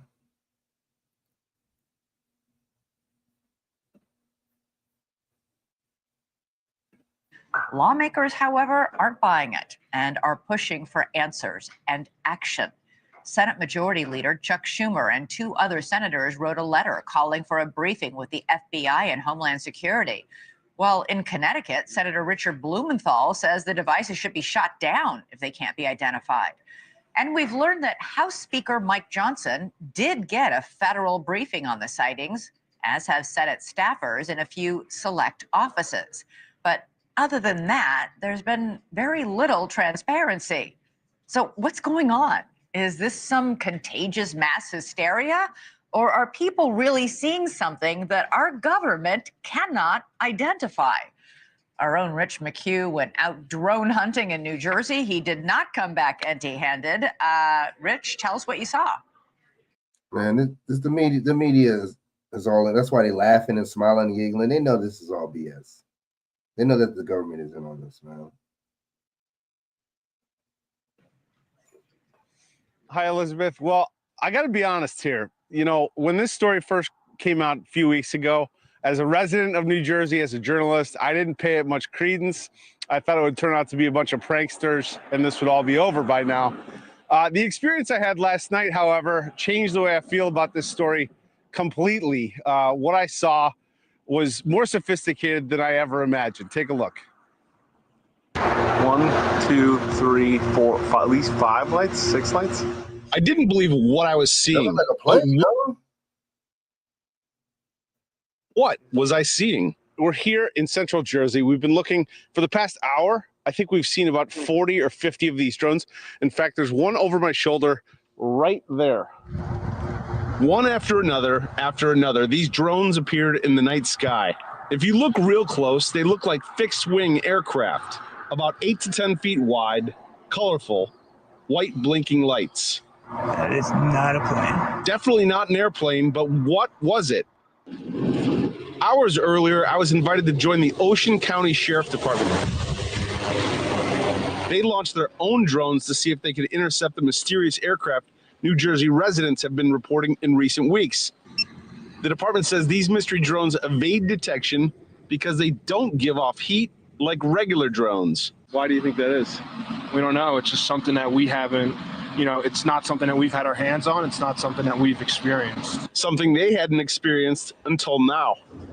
One of their officers called 911 after seeing 50 of them come off the ocean. Why would you call 911 though? Why would you be in cop and call 911? You would. There's no other. You can't call the FBI or something. You can't get somebody. You know what I mean? The FAA number or NORAD's number or I don't know. Contact with that officer that there were 50 that came off the ocean. 50? 50. That was my reaction also. There were 50 that were coming off the ocean. And this is a sworn officer. A sworn officer, yes. We contacted state police. We contacted the FBI. We contacted the Coast Guard, at which point the Coast Guard went out with their boat and they reported seeing 13 following. 13? There we go with that number. Number 13. Their boat. And then the Coast Guard also advised that they went over them about 300 feet and had a wingspan of about 8 feet. I see one right here. Did I see the same thing that officer saw? I'm still not sure. What I can show you is this video. What I can tell you is I've never seen anything like it before. Wow. And more than a month since these reports started, the federal government doesn't know what they are either. What's your message? Are you not? They're saying they don't know what they are. You know what I'm saying? That's all. You just gotta play dumb. That's all. You just deny it. That's all. To the White House. My message: come to the Jersey Shore. I know it's wintertime, but come see what we see, and then maybe have a better appreciation for why our residents are concerned. The Ocean County Sheriff, that drone unit, they have an industrial grade drone. They put it up. They were tracking one of these drones, Elizabeth, and they said this thing easily evaded them, disappeared out of thin air. So, to me, it's if this is not our military, then it's even more scary, and we need answers, frankly. All right. Exactly. I know it's the military. Sorry, salute. I'm gonna take my butt out here, man. You know what I'm saying? I'm gonna holler at y'all, man. Good luck for tapping in. You know what I'm saying? So y'all holler back at me, man. XX Friend ADX next, hit me up, man. Subscribe, like this, share this out to y'all social media. I'll be doing another show like Friday or something. You know what I mean? But until then, salute. Thanks everybody in the chat for, you know what I mean, that tapped in and checked in with me. Yeah, until then, otherwise, I'm gonna holler at y'all, man. It's salute, and thanks for hollering back at me, man, and thanks for tuning in, tap in. All right, until then, stay watchful, man. All right, one.